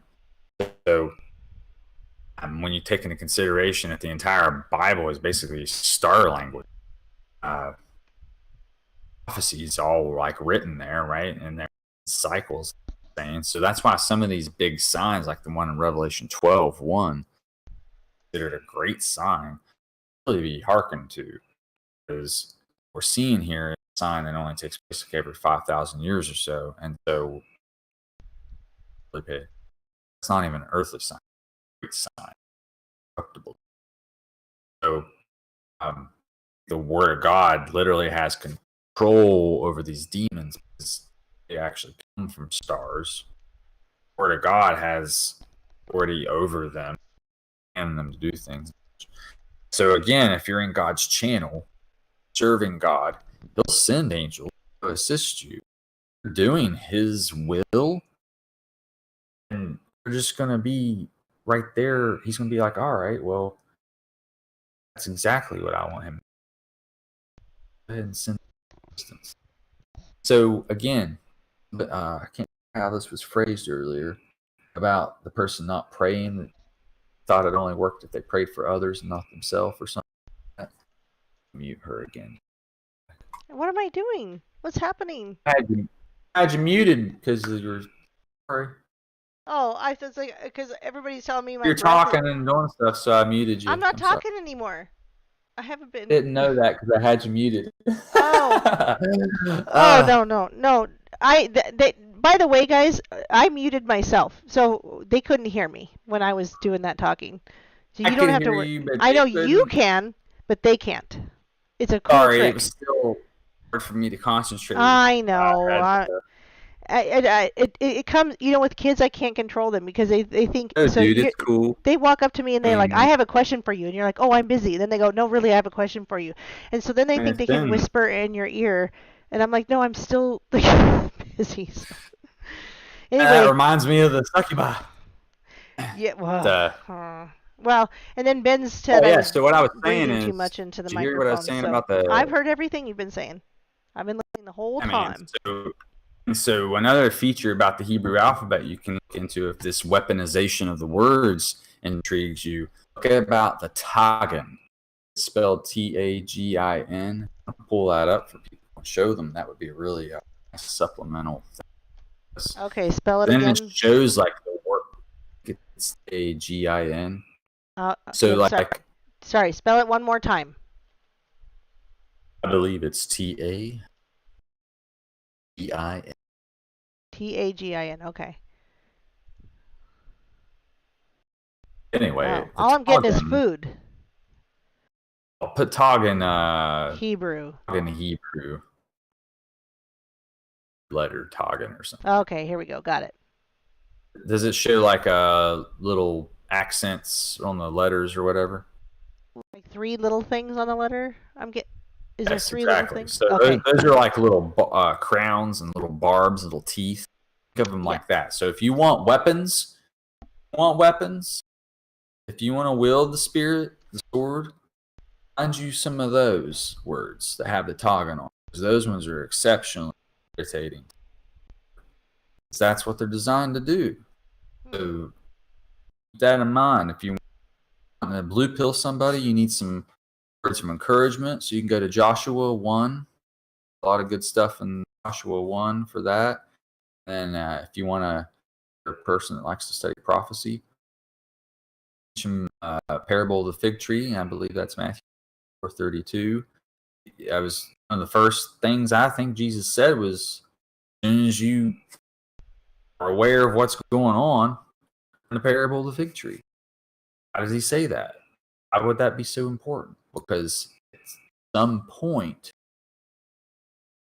the generation that needs to know it is going to be living through it. And so, like, everybody's duty and task was pretty much learn the parable of the fig tree and tell the next generation about it. Then when it happened, no. But here's the thing. Who are we? What generation's telling us about this? I got it from Pastor Arnold Murphy. I heard it from. So, like, if you didn't hear it, somebody passes away, then there's so few people in this time hearing that parable and probably even understand it. So I just think it's vital we package some parables together, some verses together, so that, like, when you just talk to somebody, you can sow that seed with them. Gotta have a few extra Bibles, put some markers in the Bible, tracks or something. I mean, it might seem awkward at first, so practice with your faithful friends. Chances are you don't know the same things anyway, and probably even material you're going to discuss is going to just iron sharpens iron. Right. Sparks that fly are those flashes of insight that occur. God decides to show up and is like, "Hey, ever wondered about that?" And you're like, "Yeah, man, you got a great sense of humor." I was telling God he's got a great sense of humor. You just find that once you get into this side channel, it's like, man, things are so funny sometimes. In the end, just hilarious because it's like, man, is this not so obvious? Don't take the mark of the beast. And, like, you got to think it's going to be hard to live that life, It is going to be hard. This is why Ben's So and you I have talk to- a little bit about cities of refuge. But you are a city of refuge if you have the armor of God. Your home is a refuge if you had the blood of the Lamb on your door. Mm-hmm. You see what I mean? Like, that's what the Passover was about. So the angel of death pass over our home. So Again, with the red cord that Joshua grabs by her window. Again, window, spirit, window. They do come through the windows.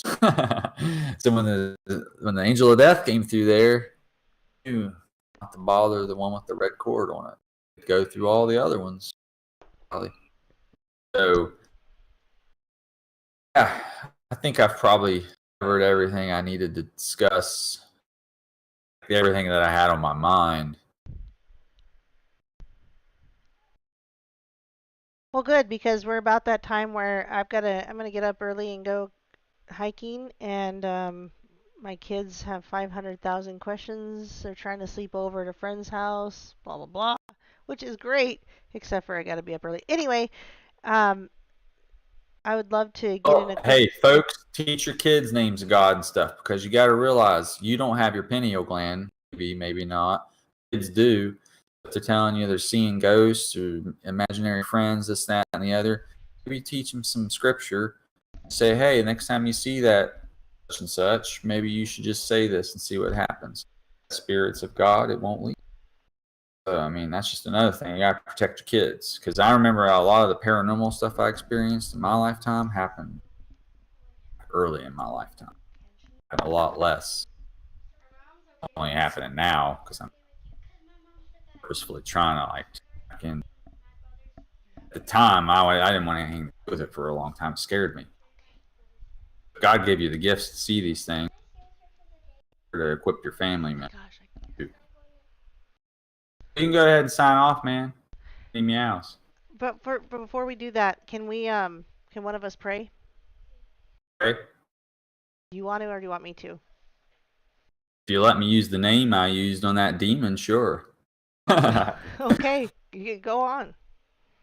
When I pray, I use the name Yod-Heh Vav-Heh. If you do that by Noah Hyde Sanders, you should be slain. So you don't have to use it.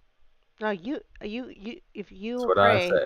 that if you want to do the prayer? I'll do it. I never prayed before because I didn't know how anybody would feel about it. So Let's do it. I will be fine with it. petition thee, Lord Father, Yod-Heh Vav-Heh, on behalf of your Son, Yeshua, our Yamashiach, true Yamashiach. Thank you so much for anointing us, allowing us to speak your word. It's a privilege. From that long ago, we didn't have the word to share, and now we're broadcasting your seeds to everyone. A great time to be alive for you. Told us about this in Daniel, that there would be days when the information would flow and be traveling to and fro. And you also told us about these times we're going to be living in now. We are to be watchmen, to be on the tower looking and seeing your signs. For those who have ears, let them hear, and eyes to see, let them see. And so I appreciate you giving us the opportunity to help others. And I hope that if I made a mistake, you, as Aaron would say, strike it from your mind. Help them grow in spirit with me also by correcting me, for that matter. So thank you for the fellowship. Ask that you go with us, everyone. That you polish our armor, that we can stand proudly and serve you. Equip us also with your sword of the Spirit. Counsel us in your ways.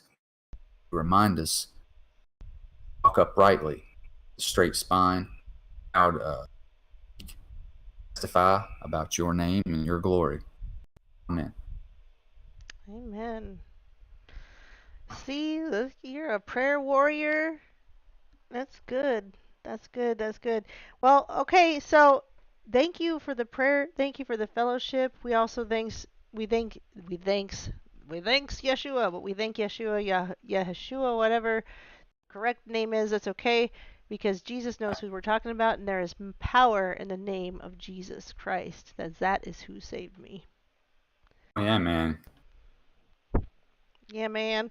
So Slices and dices and makes julienne fries. we need to. I need you to make me like a commercial that I can throw up every once in a while, like where I just need a break and I'm like, here's a commercial, and it could just be your voice in it, and I could do I some know, man. funny. People are always telling me they want to do this, but it never happens. Help me use That, my voice. I was you know gifted with why? this voice. We're all waiting on you, my friend, because you're always like, oh, it's really busy. Oh, it's really hectic. So I get it.